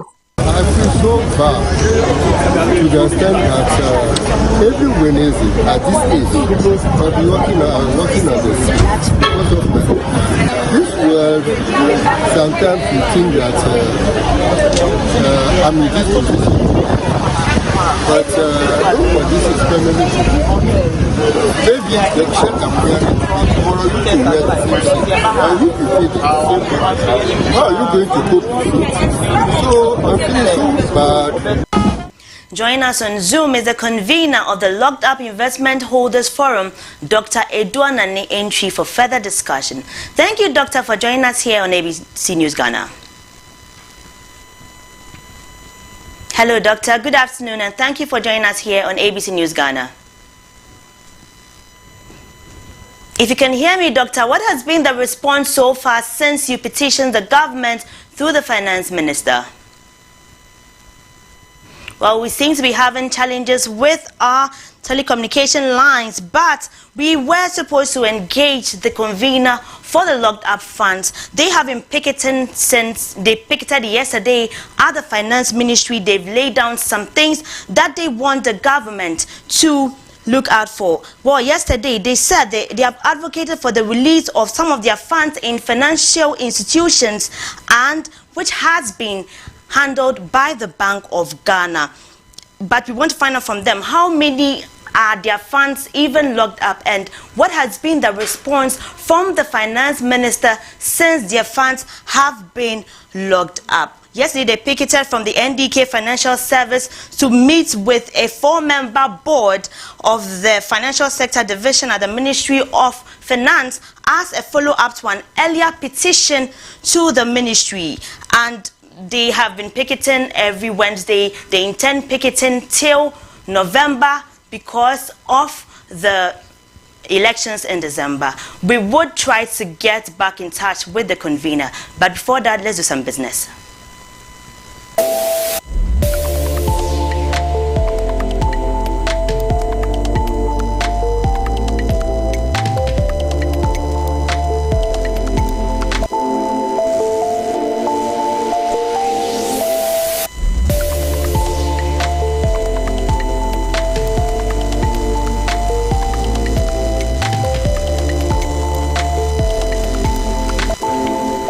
In business, the National Entrepreneurship and Innovation Program has launched the 5th presidential pitch to help boost the entrepreneurship ecosystem in the country. Speaking at the launch of the 5th presidential pitch dubbed Youth Entrepreneurship, Power and Possibilities, the Deputy Chief Executive Officer of NEIP, Abigail Laye, said that 30 businesses will be selected from 5 core sectors, which includes agriculture, fintech and technology, and also manufacturing and processing, tourism and creative arts and TVET to participate in the program.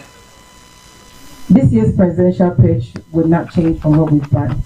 We're still going to have our 5 various, I would call that core sectors. It's still going to be in agriculture, fintech and technology, manufacturing and processing, tourism and the creative arts, and TVET. So that would give you 5 from each category. 5 from agriculture, 5 will come from fintech and technology. Manufacturing and processing will be 5 also. Tourism and creative arts, and then the TVET. So that would give us 25 finalists. But we are also understanding that there are many who will not fall in this category, and we are calling them the any other business category.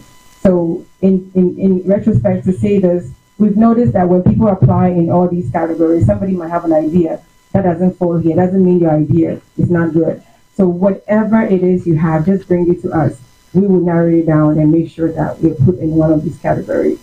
At the end of the day, we'll make sure that the top 30 come from these 6 areas. So that'll be 5. Well, we have Dr. Eduanani Enchi on the line, who is the convener of the Locked Up Investment Holders Forum. We initially wanted to have a discussion with him, but we had challenges, and we have him now.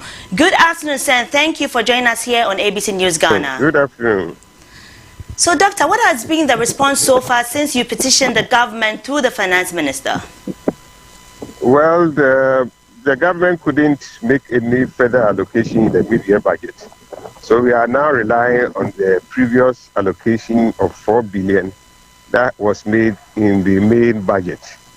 And according to government, it was going to use it for NIB and to pay Dr. Indum's clients and other clients of the fund management companies, and also provide some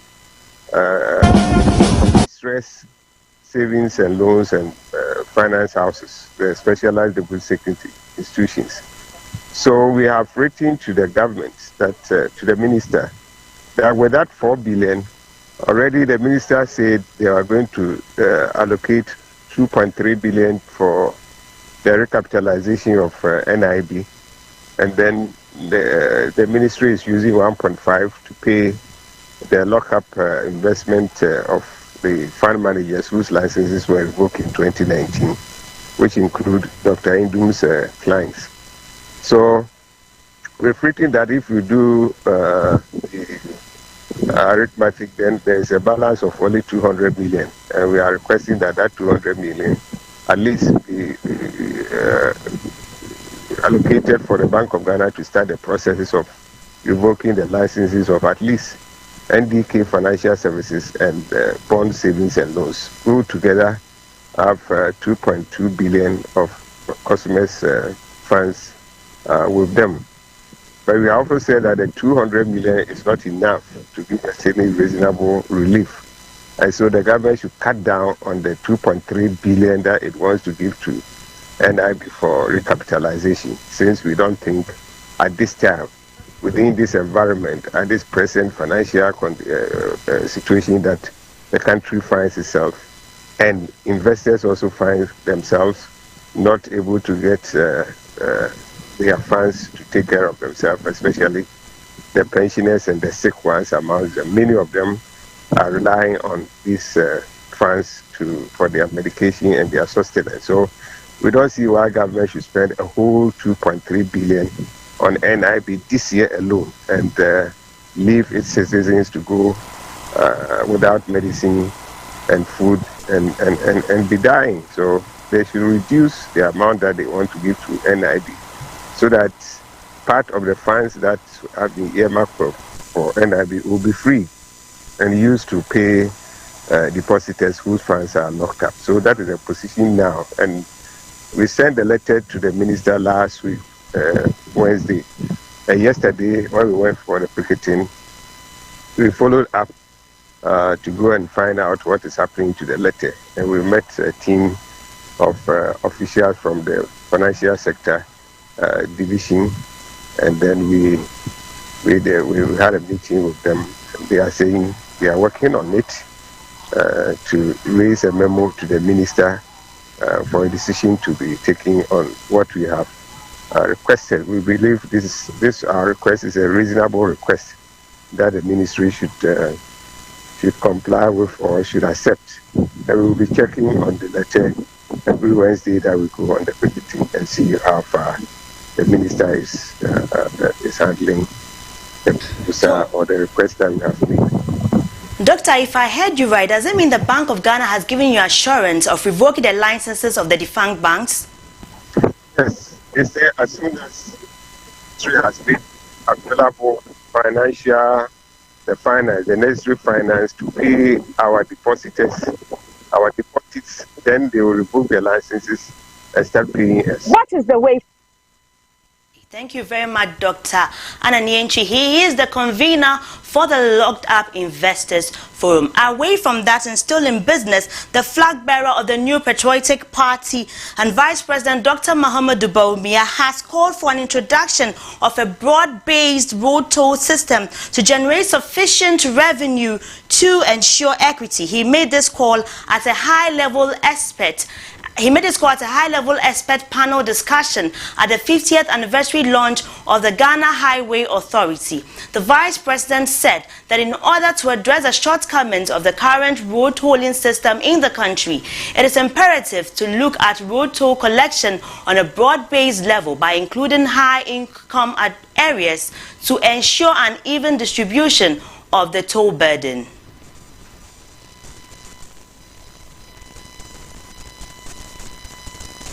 Away from business, let's do some sports now.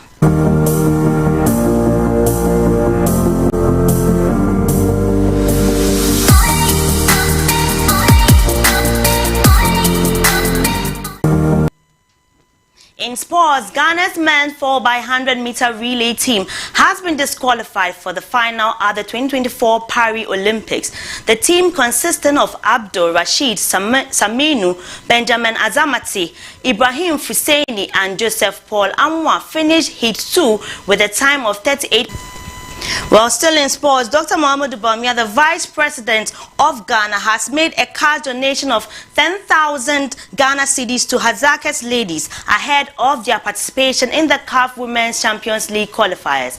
Hazaket's ladies had launched a public appeal for financial support to enable them to participate in the competition.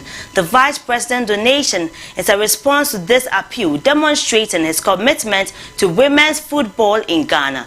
The cash donation was presented to the team on Wednesday, August 7, 2024 at Oak Plaza on behalf of the Vice President by his aide, Tamimu Issa. Issa conveyed a special message of goodwill from Bawumia, emphasizing the Vice President's strong support for female football. Away from that, still in sports, after Messi's emotional farewell press conference in Barcelona in August 2021, a used tissue he discarded during the event has been put up for auction with a starting price of $1 million. The unusual item is being sold on an international auction site, with the seller justifying the price by claiming it contains Messi's genetic material and can be used to clone a new version of the soccer legend.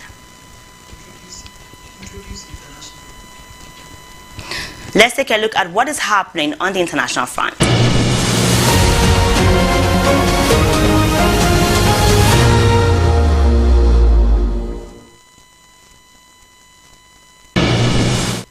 On the international front, several countries, including Nigeria, Australia, Indonesia, Malaysia, and India, have issued travel warnings to their citizens, advising against travel to the United Kingdom due to ongoing anti-immigration protests and riots.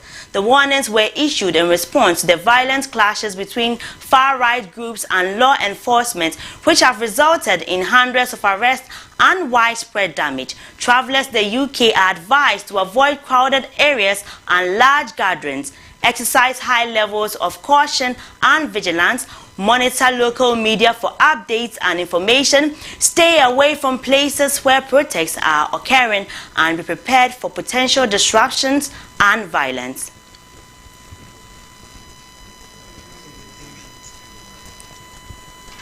Let's do some entertainment now.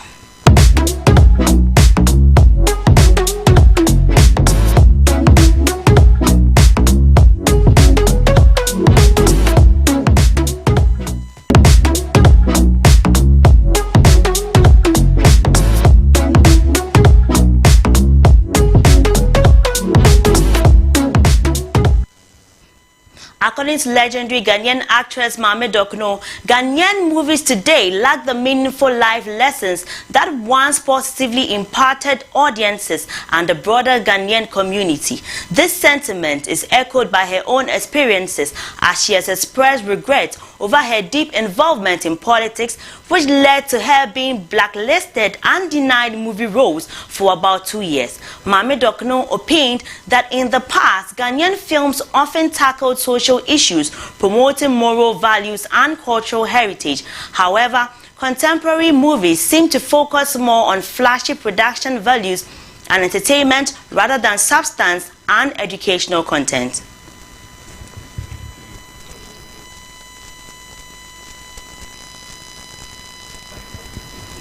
Let's wrap up the bulletin with our top stories.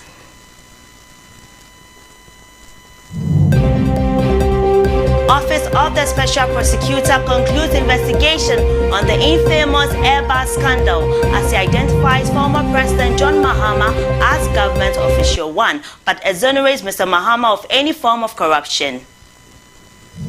Also, Parliament is set to reconvene on September 3, but Speaker Gbabin has raised some concerns. Also, the NDC has leveled allegations against the brother of Dr. Bawumia. On the international front, several countries issued travel warnings to their citizens advising against travel to the United Kingdom.